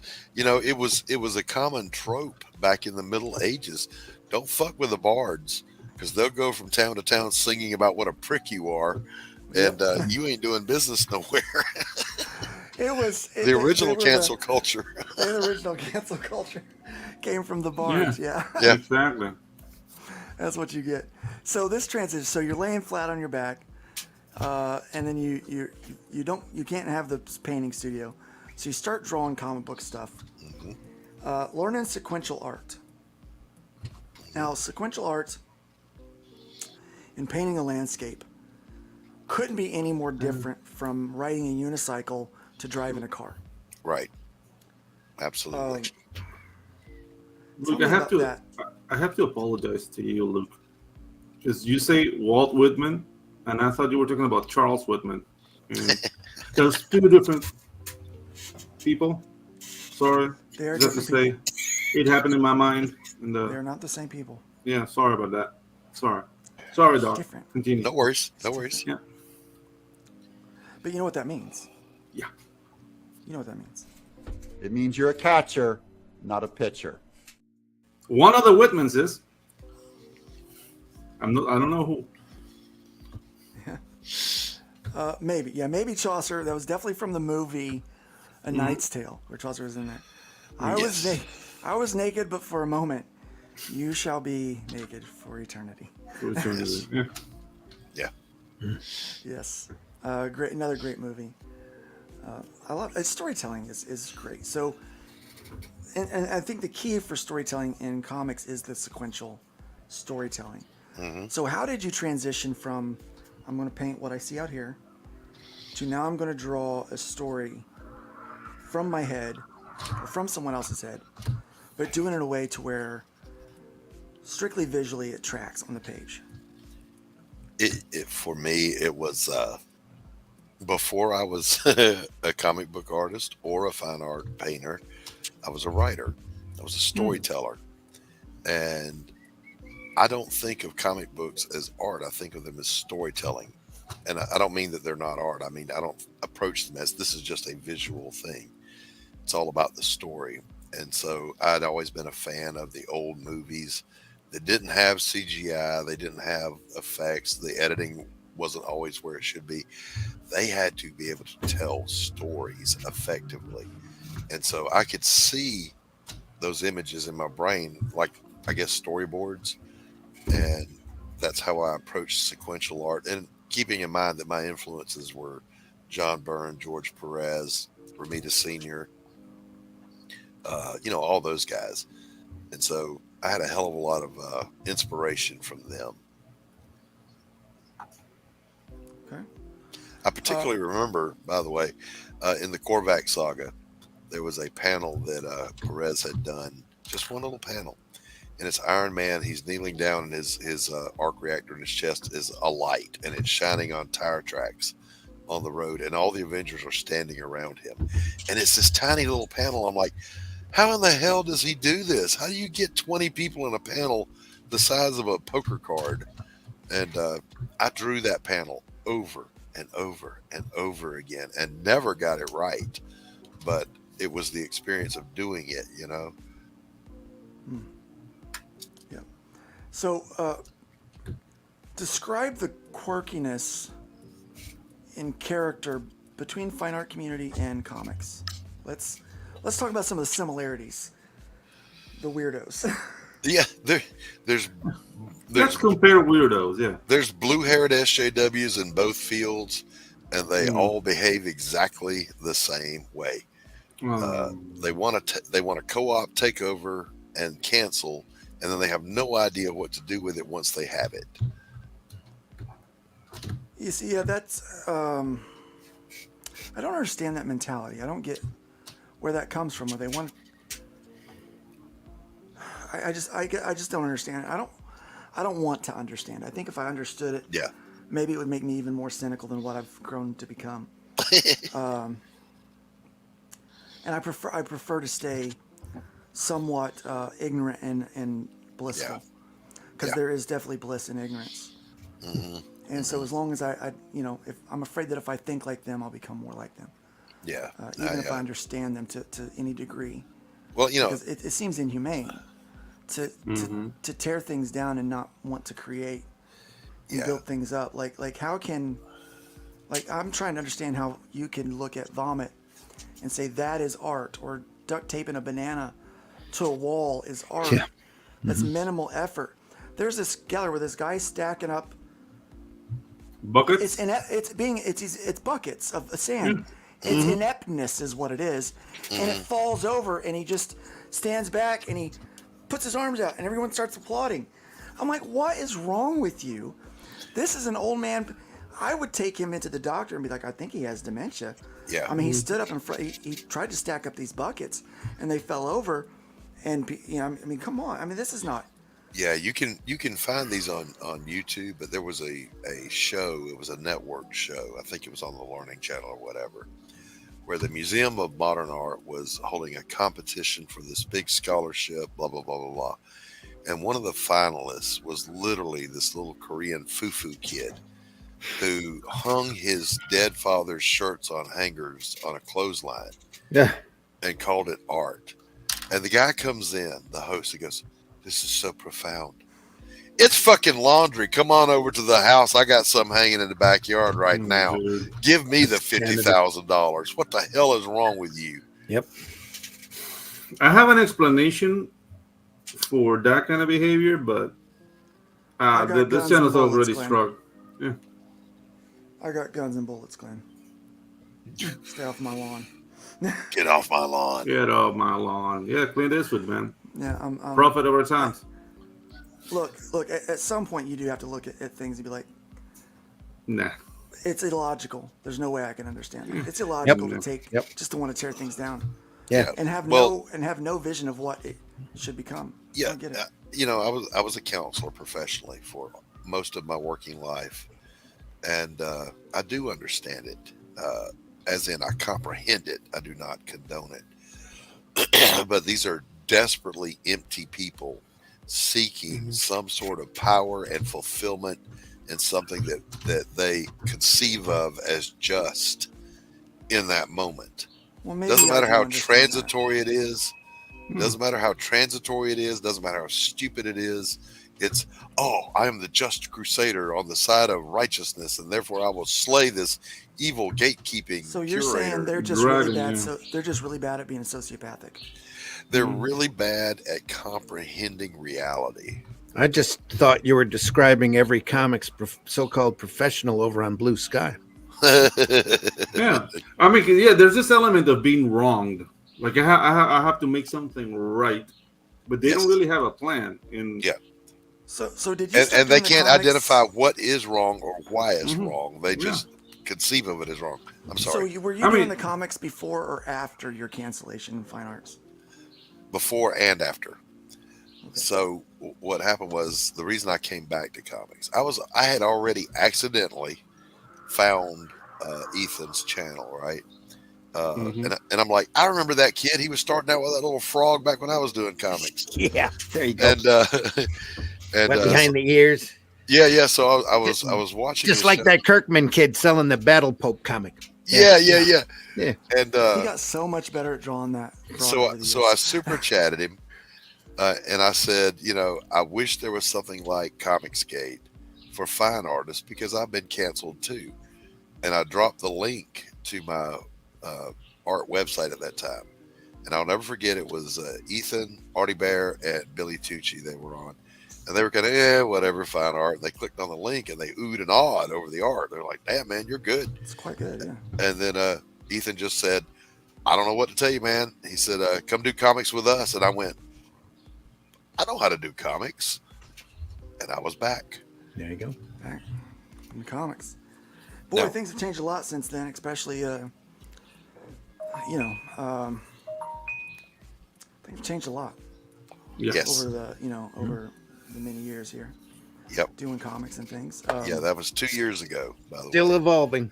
Feels like a decade. It's changed a lot in 2 years. That feels yeah. like Yes. longer than that. Yes. So your first book back. Tell me about your first book back. Like, what was the spark? What was the thing? Like, this is what I need to make. This is my. I knew I didn't want to do capes and tights, not because I don't like them, but because it's out there. It's been done to death. I wanted to do something different. I had just finished reading the book Without Remorse by Tom Clancy. Okay. If you've never read that book, it is probably Clancy's best work, period, by a far stretch. And that's saying something because the guy was good. That's the story of Clark, right? Yes. Okay, yeah, that's a great book. Yeah. So basically the story was that, this Navy SEAL who had lost his wife, this is set back in the end of the 60s, early 70s. He falls in love with a girl that he picked up as a hitchhiker. Turns out she had been a mule and a prostitute for a drug ring, but she had escaped and she wanted to get clean. So he helped her get clean and sober. They fell in love, blah, blah, blah, blah. Well, the mob, the drug mob found them. They shot him and they kidnapped her. And basically they R-worded her to death. And yeah, so, it's a heavy book. Yeah. So in his hospital bed, as he's recovering, they've shown him the pictures of the body. Can you confirm this is her? And he just goes deathly pale, and his internal monologue says, "Not in their worst nightmares have they even imagined somebody like me." And I was like, "Oh!" So then, if you imagine how a Navy SEAL might go about killing drug thugs, very creative. So my brain started wondering, I wonder what would happen if they did that to a witch. What would her revenge look like? And that was the impetus for Pariah, Blood and Mud. And when I write my stories, it almost always starts with either dialogue or a scene description that pops into my head. And I start asking questions. Who said that? Who are they saying it to? What scene is that taking place in? And I start building outward from there. And the name Elizabeth Payne just popped in my head, and I went with it. And I just and I heard the first line, "My name is Elizabeth Payne," or at least it used to be. And I was like, "Oh, there it is." So the story was born there. So I wanted it's a revenge story. It's a supernatural revenge story. We've got the first episode out now, Pariah, Blood and Mud. The next one is Pariah, Cycle of Hate. But in the meantime, there's a character that features prominently in the next two Pariah books, Jake Bishop, and I wanted him to have a little story of his own, and so that's why I did A Damn Dirty Thing. Okay. So that was what year did that one come out? Last year. The first one? Came out last year. Yes, Luke Stone did a cover for me, cover C of the campaign, and it sold very well. So thank you very much. You're welcome. It's one of my favorite images that I've drawn. It's really good. Turned out to be one of my favorites that I've done so far. So 2 years ago, come draw comics with us. A year ago, drawing comics with us. Yep. And now, this book here. Let's go ahead and add this in here, and we're going to talk about this for just a little bit. Ooh. Let's go ahead and show off this this trailer. All right.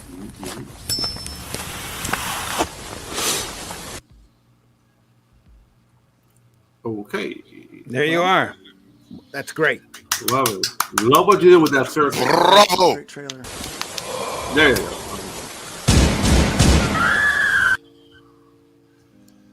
Well, it doesn't like this trailer apparently. Yeah, are this planned? This. Let me see if I think I have that trailer on my YouTube. I do. Let me just send you the direct link. It's not you. It's the FMC. FMC doesn't like playing the trailers. Well, I don't normally have trouble with it. I think it's the browser. Maybe so. I never have problems with Safari, but I'm using what's this thing called? Brave. I don't know what it's called. Do you want me to jump it through? I've got Chrome. Yeah. Yeah, it's in the private chat over there too. If you want to pull it up that way, I'll pull it up right now. Pull it out. Pull it up. Pull it up. Sometimes I just download. We had this issue on 2 other shows, and one was using Chrome and the other was using Firefox. So I don't know what's going on. It may be the coding on my video somehow is being a bitch. Who knows? It's technology. Technology hates me, Luke. Prius Sanctum of Hate. Teaser? No, that's the teaser for the next book. All right. The private chat. The second link I shared is this trailer. I got it. Pull it up. That's what she said. I'm downloading it.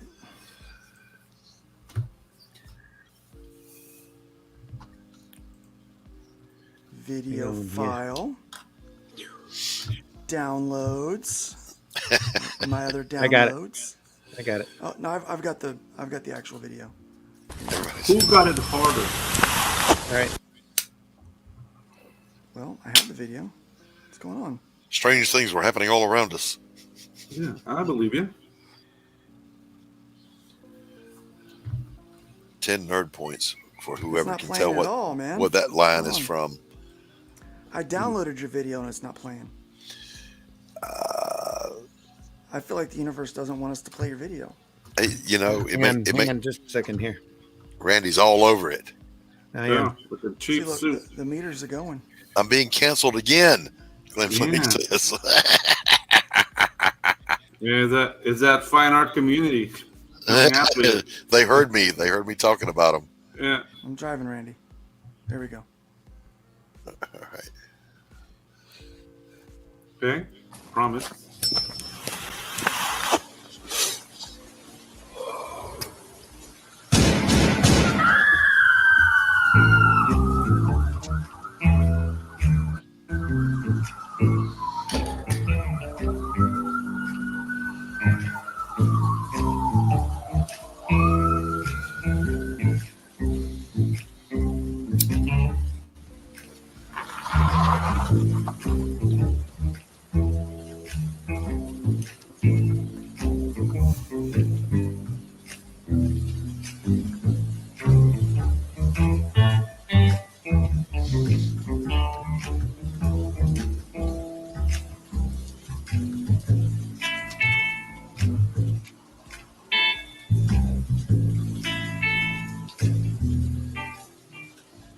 There you be.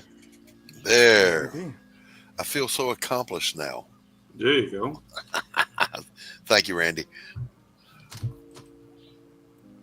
You're welcome. So far you've got 35 backers on this, $1,173.50. Let's dig into this story just a little bit more. Mm-hmm. So you told us a little bit about the about Pariah, about this other person, right? Right. So really, what is the world of A Damn Dirty Thing? Great question. So this all takes place in the Rampart universe, which is a world that is 2024, but the aesthetics of the 1940s never went away because it was already perfect. It didn't need changing. So they have all of our technology, but everything looks like the 40s. So instead of computers, they have data types. Instead of the internet, they have the data sphere. They don't call their phones cellular phones. They just call them phones. But they have all the technology. That's the world. And this takes place primarily in a fictitious city called Solomon City. And Yeah, so this is where Jake Bishop is operating, is the same town where the bad things befall Elizabeth Payne. Jake Bishop is a private investigator. He gets a little too close without realizing it. He's doing a skip trace on a bail jumper, who it turns out was a nephew of a big mob boss. And the mob boss blows up his office. And unfortunately, it didn't manage to kill Jake Bishop. And Jake is both a detective and a ditch wizard. He is he has magical abilities. And so now he's out there on the trail of Vito Morelli, aided by the mysterious Portia Vance. And tell me about Portia Vance. Portia answers the ad for a secretary wanted for his private investigation agency. She shows up, he interviews her, it goes really well. But she is stunning. She is intelligent. She's movie star graceful, you know. And she seems as hell-bent to find Morelli as Jake does. And he has no idea why. So that's a little bit of an enigma for him. But she aids him as a trusty sidekick on tracking down the mob boss. We do find out her story, but that's a spoiler that we won't reveal. Okay. So I see here that you have a novella with this as well. Yes, indeedy. All right. Talk a little bit about that. Yeah, I wanted to really flesh out this world. So A Damn Dirty Thing, of course, is a much thicker story than what I could do in a 20-page floppy. So I wrote a novella. I say wrote, I've got to finish it. I've got like one scene left to go at this point. And I just really wanted to try my hand at one of those old dime store pulp novels from way back in the day. Now, a lot of people viewing right now aren't old enough to remember those. I are old enough.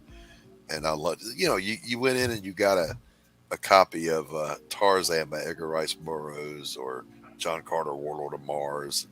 What great reads they were on a rainy weekend. They weren't terribly long, but they were great. And then I would go back to the dollar stores back. Actually, it was called the 5 and dime stores, nickel and a dime. And I'd go in and get these little pulp novels and read them. And I wanted to write one, so I did. Good job, man. I've always thought about writing a novel, and then I'm like, nah, that's not gonna happen. That's not gonna happen. And here is some pariah stuff. Yeah. You can. There's that mud. Yeah, you can catch up. There's a catch up tier here. So the very first one is Damned If You Do. The next one is Damned If You Don't. The Damned If You Do is everything that we've done with Anthony Romano at Dark Gift Comics. Nice. That includes the Damn Dirty Thing comic book, the Damn Dirty Thing novella, the graphic novel Pariah Blood and Mud. That's a 48-page book. You get the Damn Dirty Thing coffee mug, the Gollum tapestry, the Portia print, 2 sketch cards, and then all the digital stuff. And then there's Damned If You Don't. It's the same thing, but minus the Pariah stuff. It's just the Jake Bishop stuff. So just Jake, and then just the comic, just the novella. Yeah, and we worked really hard to finagle the price points as low as we could go without going into debt. Yeah. So, I'm aware of the economy, okay? My ramen noodle index, ramen noodles inflation is 200% right now. Yep. You can't fool poor people. Nope. No, you cannot. I really like these pages, or this page here, whatever's going on here. That's just a collage Anthony threw together. Interesting if you scroll down a little bit where the pages are. Well, first, let me talk about the cover. The cover is a movie poster. That's the way I wanted it to look, like it was a movie poster from the 1940s. And I found a layout. This is not a copy of it, but it's an homage to Born to Kill, a really terrible noir movie from back in the day. Excuse me. But I love the layout with the title, where it's at, and the little blurb in the upper left and the movie credits at the bottom, and just the composition. So I drew each of the elements on the page as separate elements and composited them together to make a movie poster, and may end up doing a tapestry of that. It won't be blacklight, obviously, because it's a black and white basic cover. But below that is some of the page samples. The top left page is traditional. The top right page is my first digital page. So okay. I started doing digital work 2/3 of the way. No, not 2/3. I would say closer to whatever the next number is up from 2/3. At that point, I went over and started doing digital, and there's a learning curve there. But there certainly is a learning curve to do digital. So, what are your thoughts on the two? Since you did the first part of the book traditional, and I love the digital. I love that. Anyone that's ever worked traditional drawing knows the panel 6 curse. You've got a great page going, you get to panel 6 and you totally booger it up. It's like, son of a bitch. Now you got to either redraw that panel, or if you really screwed up, you got to redraw the whole page. The beauty of digital is Control Z. You can edit as you go. Yes. I do like that. That saved me a lot of redraws and a lot of stress. Yeah. If I would be working on a very problematic page that I knew was going to be tough. Right. And I would, I would have anxiety, couldn't sleep. Yeah. And with my coffee addiction. Oh man, please. It only made things worse. Yeah. It made things worse, yeah. Now, let's talk about the neighborhood. You mentioned neighborhood of people. Hey, Pops. So you've found kind of a group. I know you hang out with Pops a lot. He hangs out with me. All right. Yeah. Okay.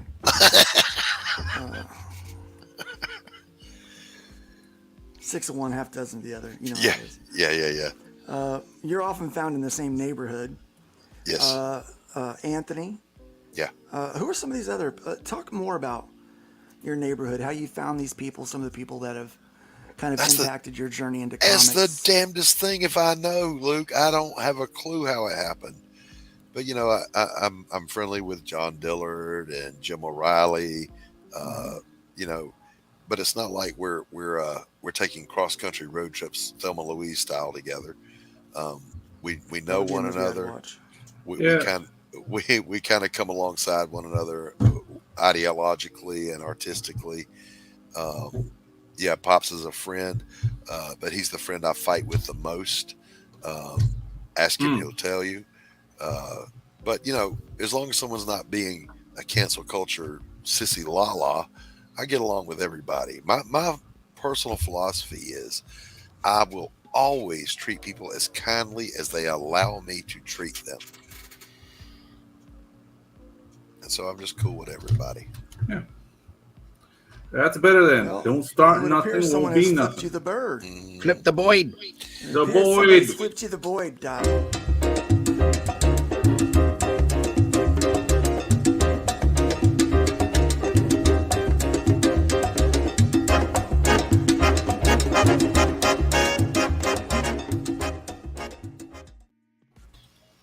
Nice. Flipped the bird. Thank you very much. Thank you. My goal here, we've got 2 stretch goals. One of them is a Porsche Vance trading card / print. And the other one at $4,000, we're going to do an audio book of the novella. Not the comic book, but a novella. Are you going to voice one of the characters? Yes, I'm voicing Jake Bishop. And there's a sample at the bottom, Luke. It's too long to play the whole thing, but if you want to play like 30 seconds of it, down at the very bottom of the campaign. This was just a live read I had done, and Anthony downloaded it, add some music and sound effects, just to give the audience a sample of what the novella sounds like in its writing.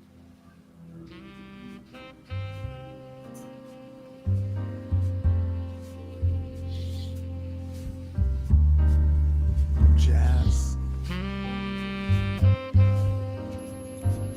money. It's always about the money. There was no movement in Morelli's official banking records, but there was absolutely no chance he was living low. Not Morelli. No, wherever he had planted himself, he'd be living in luxury, and that means money. When the mob moved money off the books, they did it through shadow bankers. There was one such individual used by the Italians, the Irish, and the Russians, and God knows who else. Whitey Doyle. If you needed money moved off the books, Doyle was your man. He operated out of a legitimate pawn shop in the business district of Iron Heights. Doyle's was the place to go if you were a whisper away from ruin, where the last shreds of dignity can be pawned for a breath of borrowed time. Yeah, that's good. I park around the corner and wait.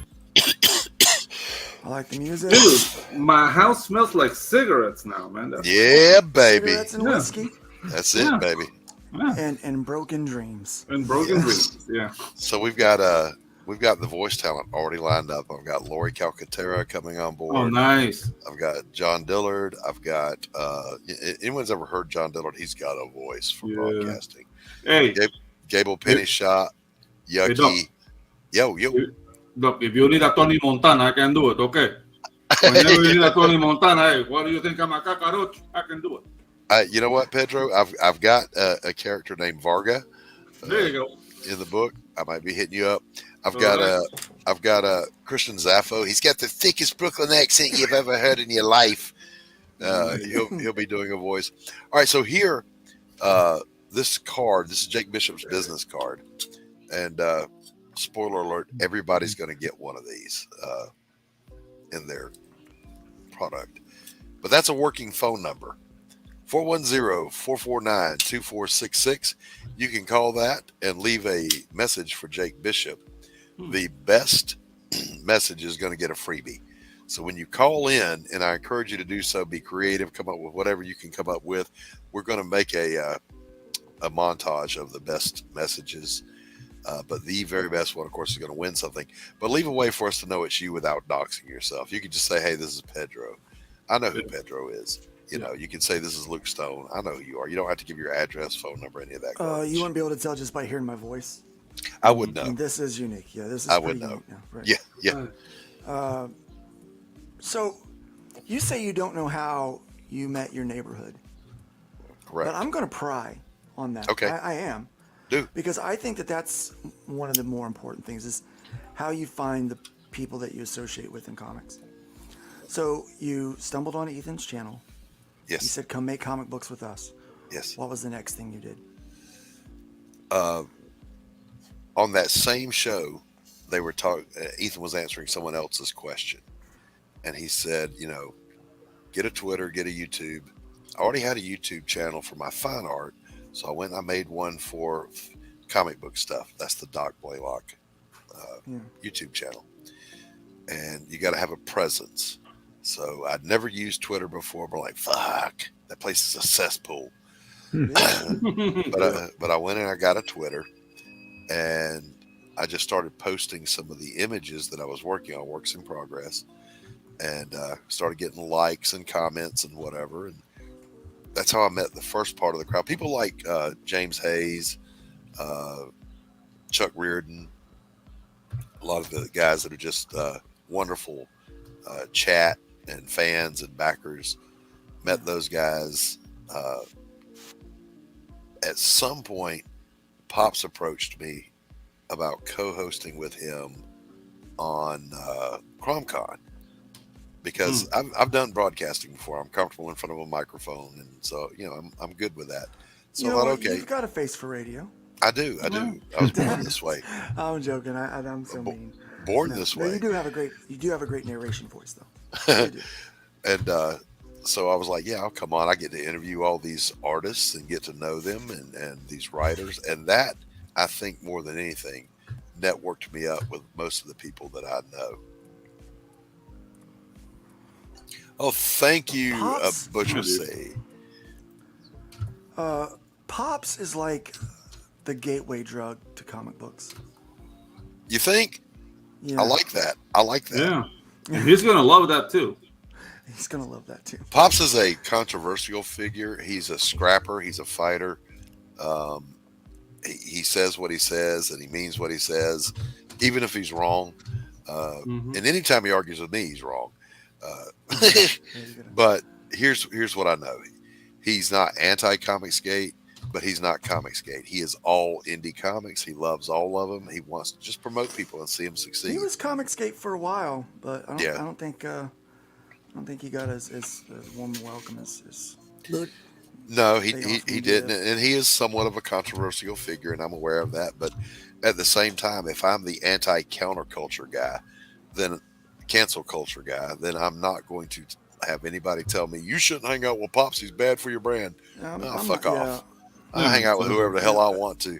As a matter of fact, I'm kind of the same way, and I find that people kind of gravitate towards that, and I don't wave a banner for anybody but my circle, right? Right.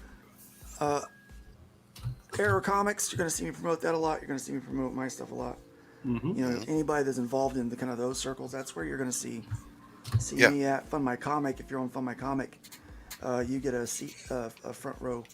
You get a prime seat at the table on their base. Right.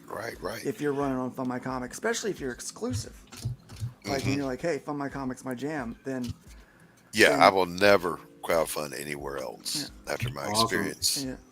And I feel like I owe people that, like, hey, I'm going to, if I've said this before, if someone comes up to me, hey, I've got this campaign running on Kickstarter. I'd like to come on the show and shill it. I'm like, that's fine. And I tell them, it's like, if somebody comes up with a Fund My Comic that needs on first, then I'm going to exactly right. So it's just going to happen. When I came in, it wasn't the whole, like Ethan and the Kings were saying, don't go to Kickstarter, go to Indiegogo. It was simpler than that. Right before I was getting ready to launch is when they did their Mike Barron cancel over on Kickstarter. I'm like, fuck those guys, man. Because I know Mike Barron is a hell of a nice guy. He's a gentleman. He really is. He's one of the bedrocks of great comics. So immediately I wanted nothing to do with Kickstarter. So I went to Indiegogo. And Indiegogo shadow banned me from sign up to the end, and then had the audacity in the analytics to take credit for 20% of the traffic to the campaign. Right. Yeah. And I had an absolute meltdown over that. I'm like, I will never do business with those assholes again, ever.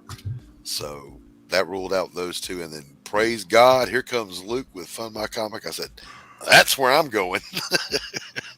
Yeah.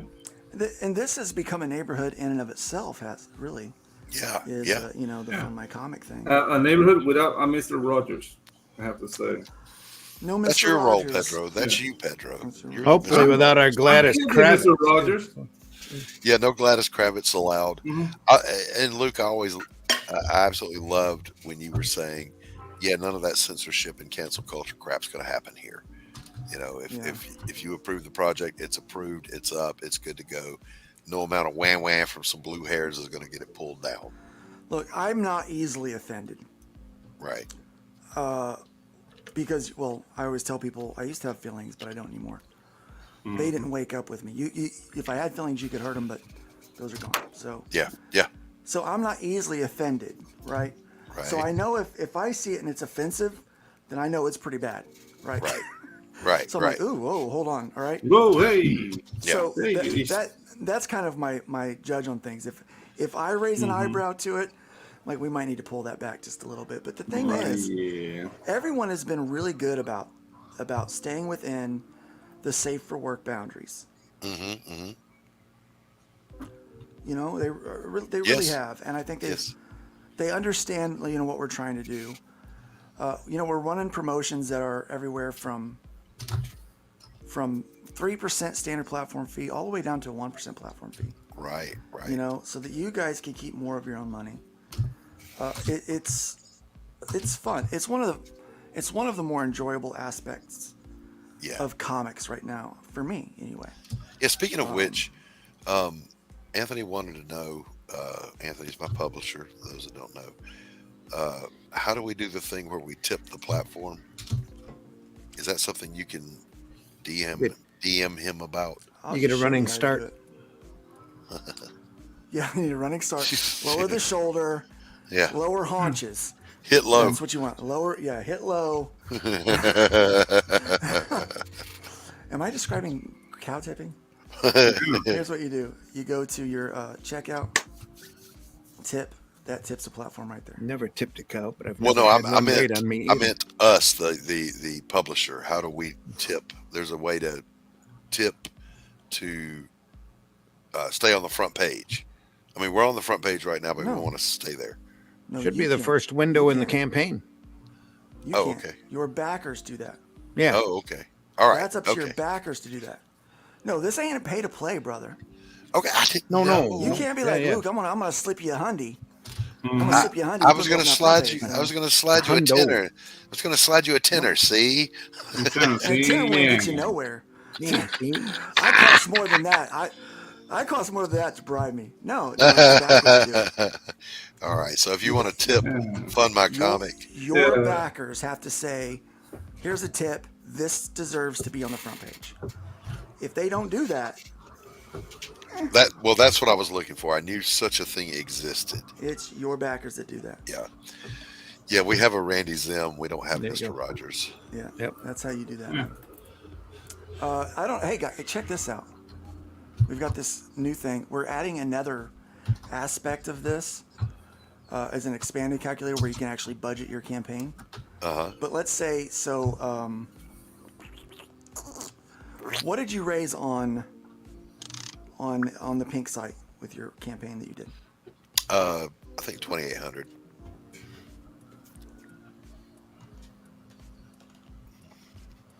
Which is, it's not bad. Right. It's not bad. That's especially on the first campaign. Well, not bad considering I was shadow banned. Yeah, they took you 243.48 of that come out of your pocket. Right. Exactly right. That come up out of your pocket. Yeah. All the while showing me how much they hated me and my project. They took that money. If you just do the standard 3% from us, non-exclusive, it's 178.72. Right. You are keeping $64.75. Isn't this helpful? If you do a 30-day exclusive, you keep $96 more. We are exclusive to FMC. You're exclusive. Yeah. Doc, you're more than that. Oh. You're more than that. Oh. Oh my. I meant to tell you. I meant to tell you because it's under a publisher, and Anthony publishes everything through Fund My Comic. He gets the special ambassador program. You're keeping. You would have saved $126.81. Hell yeah! That'll buy a cup of coffee. Yep. That'll buy 2 cups of coffee. Hey, you can do magic with that. And a scone, baby. Yeah. So this is a great way, and it's easy if you're out there and you're like, hey, how do I get in that ambassador program? What you do is you go to support@fundmycomic.com. You email Luke. You say, hey, Luke, how do I get that freaking ambassador program? And I'll talk you through what we're looking at and what's expected of you to do that, right? And it all comes down to recruitment and bringing multiple campaigns to the platform all year long. Like that's really what it's about. Consider me an ambassador because I will never endorse anyone except Fund My Comic. Well, that's why Dark Gift Comics is under the publisher. We offer that deal to publishers and ambassadors. So that's what we do there. So yeah, that's fantastic. Yeah, I just wanted to show that off there for a second because, show how not only are we not shadow banning or censoring people, but really it's about saving. Because one thing you said that you made money with fine arts, but you weren't making money. Right. Not making much money with comic books. Right. Yeah. True story about that, by the way. My wife pointed out, honey, you can do a painting in a day that sells for thousands, and you're working for months on this comic book to make less than what one painting sells for. And I went, yeah. Right. So why do you do it, Doc? So why do you do it? Storytelling. I love storytelling. It's my favorite thing. It shows. It really does show, Doc. It does. But that's why people that are really passionate about storytelling, and that's why, we're trying to make it to where it's more feasible for you. Right. I mean, $160 don't sound like much, but when you think about stretch goals and shipping and and yes. books at $2 a book, okay, or $2.60 a book, on some cases, right? To get that printed here in the U.S., small print run, that's going a long way. I mean, that's another. Yes, it is. Yes, it is. You know, that's another $40-$50 depending on what the cost of the book is. Yeah. You know. And this whole book for me, particularly Jake Bishop. So just quick overview. Pariah is 3 parts and done. It's 3 graphic novels and it's finished. Jake Bishop is my project until they put me in the ground. I love that noir. This is my love letter to those old movies that would come on rainy Sunday mornings on TBS and or after midnight on the UHF channels, Casablanca and the Maltese Falcon. And dude, UHF. Are you familiar with Mike Hammer? Great stuff. Yes. TV show? Yeah. I love that show. Yeah. All those old great radio programs, the Hard-Boiled Detectives, they're all available online. Yeah, and I love all of that stuff. Yeah. My favorite movie of all time is Casablanca. Wait, look at that. Look at what you're sandwiched between down here on this front page. Look at what you're sandwiched between. Where am I? Oreo. You're sandwiched between Hybrids and the Shadow Kingdom. There you go. Yeah. I mean, that ain't a bad place to be. No, I'm very pleased with You're a few everything. rows down, but yeah. But if you want to go up, you got to tip a the couple of platform, you'll get Benjamin. higher up there. Yeah. Send him up the list. Yeah. So if you out there just want a great throwback to just when the men were men and the women weren't, and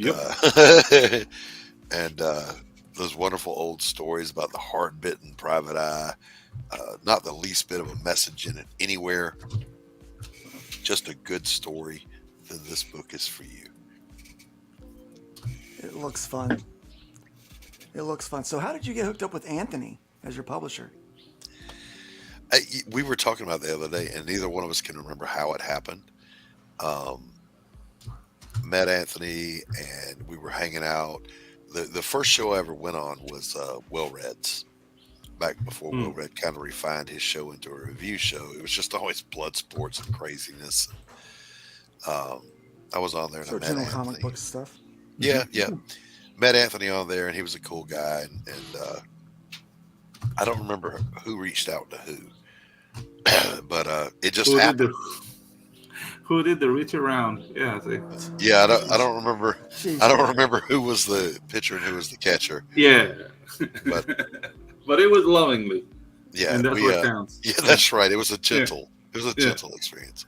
Yeah, genteel. Man, everyone's gay once in a while. But we hit it off really well, and we worked together really well. We can get backstage and excuse me, we fight and scratch and scream and holler and pitch fits, but always come to a good decision. Good. And so hay fever's getting me. That's all right. So you guys working on the book.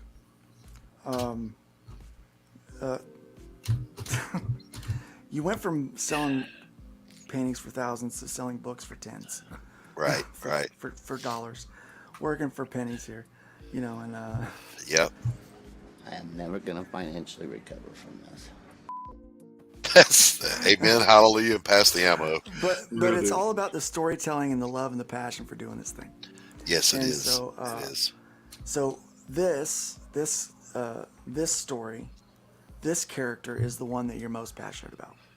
Yeah, I mean, I love Elizabeth Payne. The intensity of her story is, when I'm writing for her, is just over the top.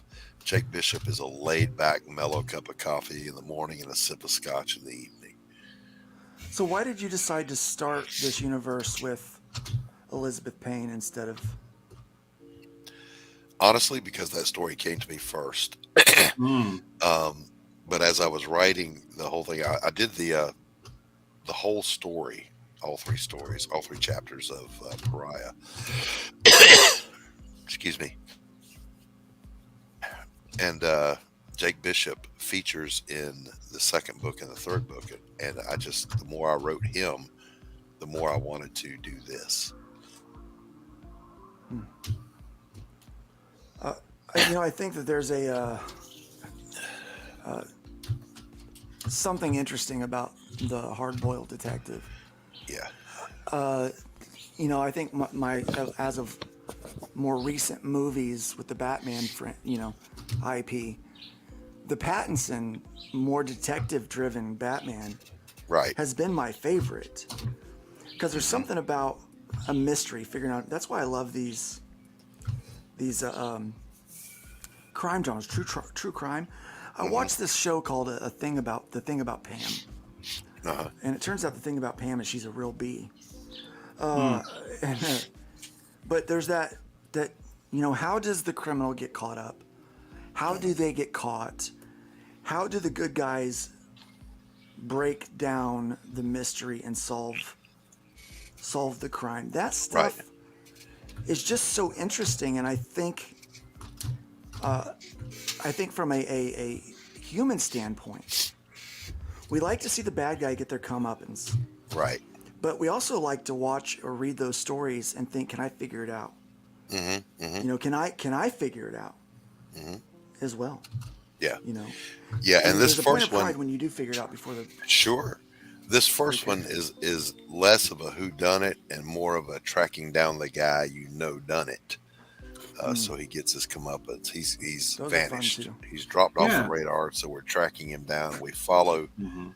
We follow Jake Bishop, tracking down every crumb he can find to get to Morelli. But there's different ways to apply that, though. Like that. Say it again, so please. He's got magical powers. Yes. Yeah. He didn't want to get shot, so he disassembled dude's weapon. Well, I guess that's one way to do it. Yeah. Yeah. Coming through the window or the door would be a problem, so he has the ability. His teleporting is called shadow stepping. So he shadow steps through the wall. His trench coat is bulletproof. It's nigh indestructible. If you shoot him, it'll hurt him. You can break a rib. You can bruise his liver, but it's not going to penetrate it.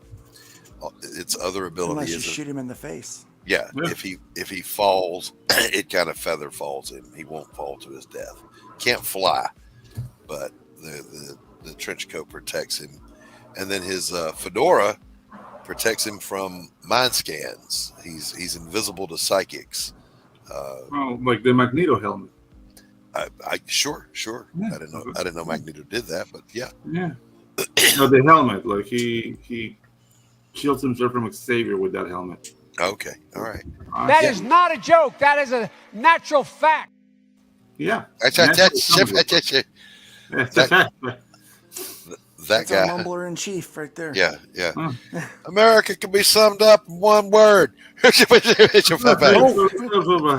Don't. Yeah. He doesn't know how accurate that really was, though. I mean, that's the problem. Yeah. That word totally describes where we're living right now. Yeah. Oh my gosh, Doc, this has been great. I'm looking forward to this book. Yeah. Thank you so much for joining us today. Thank you for having me. I enjoyed it. Yeah, I love having your input today on some of these articles we read. Crazy news day. Yeah. Ooh. A little bit crazy. Now, we talked about C2E2. We didn't talk about Malin getting escorted out. And so he went to, I don't know if you guys know this, but he went to C2E2. People have different thoughts, different views on this one. But he really got escorted out, huh?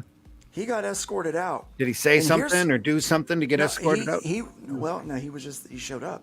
Okay. He showed up and somebody complained, and escorted him out. But as he was going out, he was so, this is not the John that I see on live streams. No. Right. He was so calm and level-headed and just explained, he goes, this is only because I'm a conservative. This is because I don't believe men should go in women's bathrooms. I don't think men should compete in women's sports. And I voted for Trump. This is, I've paid for a ticket here. I'm just walking around. I'm enjoying the convention, and he reasoned with the security team, and they contacted someone with the convention, like, look, there's really no reason to kick this guy out.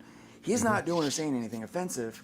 Right. He's just being here, and they wound up letting him go back in. He's not even raising a fuss. He's just calmly talking. Yeah. Right. Yeah. And so a lot of people aren't talking about it for whatever reason, but he handled it like a champ, like Bourgeois says. He did, and I did not expect that from him. It was mind blowing. I watched him on live streams, right? I'm like, now that I can stand behind. Good job. Internet personas, man. That's what's happening here. Yeah. We saw read the real Malin. Yeah. Good job, John Malin. And in the end, it proves that actions speak louder than words. And not only that, there's another thing. Like maybe the organizers, because he was live streaming the whole event. Oh yeah. Saw the media time bomb it was. If he was kicked out completely, like that would have been a very bad stain. Right. For just showing bad up. stain. Yeah. On their Agreed. front. Agreed. And look, full marks to John for having the presence of mind to handle himself that way. Yeah. Absolutely. You don't have to agree with John Malin. You don't have to like his art to appreciate how he handled himself. That was well done. Tip my hat to you, sir. I know he doesn't watch this show. He doesn't. And being banned from just for a difference of opinion is sad and wrong. Yeah, it really is. Lived it, been there, done that. Look, people share booths all the time for C2E2. In fact, I was invited to pay for half of a booth because it's so expensive. Sometimes that's what you have to do. Yep. Right. And so it's, and as long as both of us are represented on the paperwork, there shouldn't have been a problem. So I didn't agree with their booth getting taken away. Well, they were looking for an excuse. Yeah, they were. Yeah, they were looking for an excuse. It was clear that was someone that was on Artist Alley was unhappy with their presence, and they made a stink. Is what happened. Yep. Because I mean, it became so-called professionals in the community. Clear with that. Yeah. You exactly right, Randy. So-called professionals. Look, when I was a counselor, not only did I have to be good at what I did, I had to live up to a code of conduct and be professional. Yep. If I acted the way these scree hounds act, these Spurg monsters, I'd have lost my license. Well, and again, they don't want to give any respect to the industry at all. Right. They want to tear this down. That's the objective of some of these people up there working in corporate comics right now, because they see it as horribly toxically masculine. Yes. Because of all these male power fantasies that were out there. Instead of doing quality comic books aimed at a larger, wider audience and expanding the art form, they want to contract it by tossing the direct market. Correct. But because they don't see it as an industry. This is a community. That's right. And he said big bad meanie pants. It's like, dude. Well said, Pedro. That's why I fight back on the community aspect of this, because it's an industry. And everybody should be allowed to work in the industry if they want to. That's right. That's right. And Tim, you got it right. It pays off to sometimes if no one knows you. Yeah. I love anonymity. I love that people don't really know who I am. Right. Exactly. Which was a little difficult when I started Fund My Comic, because people was like, well, we don't know who are you? Like, because I keep my mouth shut and I stay out of it. That's why. This is by design, my friends. Yes. But more and more people are starting to know who I am, and I've seen, I've been. Yeah, you're out there now, Luke. It's too late for you. I've been to a couple of conventions now where I see people over there looking over at me and whispering. I'm like, I know what they're talking about. Listen, I'm not the con guy. I'm not the con guy. I did one con back in the 90s, and that was enough to last me a lifetime. That place smelled like foot and ass, and it was a horrible experience. If you're going to make a Yankee Candle, foot and ass. That was called convention. That was called convention. Foot and ass. Convention. It would be the aroma of foot and ass. But so Anthony is going to do the cons for us. I don't have to. He can go do it. We're under 3 minutes. Yeah. Oh, well, that's good. That's good. When we start getting Fund My Comic out to the conventions, I'll do some of them, but the majority of those will be handled by Phil Avelli.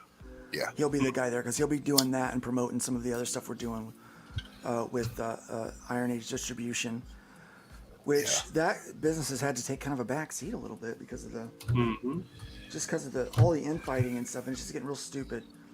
And, Always I'm does. real sick of these people acting like a bunch of baby, like a Beavis and Buttheads. be a bunch of Beavises, yeah. Sissy But, lawas. It is what it is. But we're here to make comics and have good time. I just want to tell Story stories. Doc. Yeah, I just want to tell stories. Yep. I like that you stay out of people. I do what I want. I think that's what I like We're about here to make comics and chew bubblegum. Yeah. Yeah, and I'm all out of bubblegum. Yeah. Yep. Just want to point out before we leave, Fund My Comic, The Shadow Kingdom. It's right next to Doc's book down there. We've got over 210 backers now. That the campaign's only going to be up for the next couple of days. So go over there and grab it now, or don't get it at all. I'm afraid. This time, currently going. The print files are done. They're heading towards the printer if they're not already there by now. The Shadow Kingdom's based on a Robert E. Howard story. It's a great story. Hell yeah, it is. Great product. Can't recommend it to you enough. How Really can you not love Robert E. Howard properties, man? Come Just on. amazing stuff. Yeah. Yeah. So go over there and take a look. Before we go, guys, if you're an artist and your writer gives you a 7-panel page with only crowds in it, in each panel, kill him. Yeah. Fire him. Yeah. Just murder him. Get an editor. The courts will be lenient on you. Well, I was going to say they would also be understanding if they send you I need a fight scene, 7 panels on this page taking place in a stairwell. Go straight to hell. I'm not doing it. Yeah. They're fighting in an fighting in an elevator. Fuck off. I'm not doing the stairs. They're fighting in an elevator. Get a hitman. But that time, just get a hitman. Guys, this has been fun. It's been real.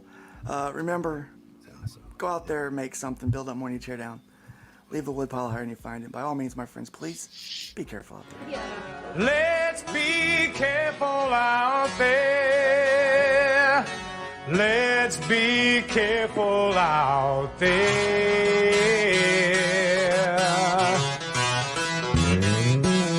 We had a 187 at the 7-Eleven on the corner of 4th and Main. 2 Caucasians of the male persuasion put a bullet through the cashier's brain. Moving on, I see a 211, half a dozen 459. 2 W's a GTA, and several miscellaneous crimes. Homicide, arson, robbery.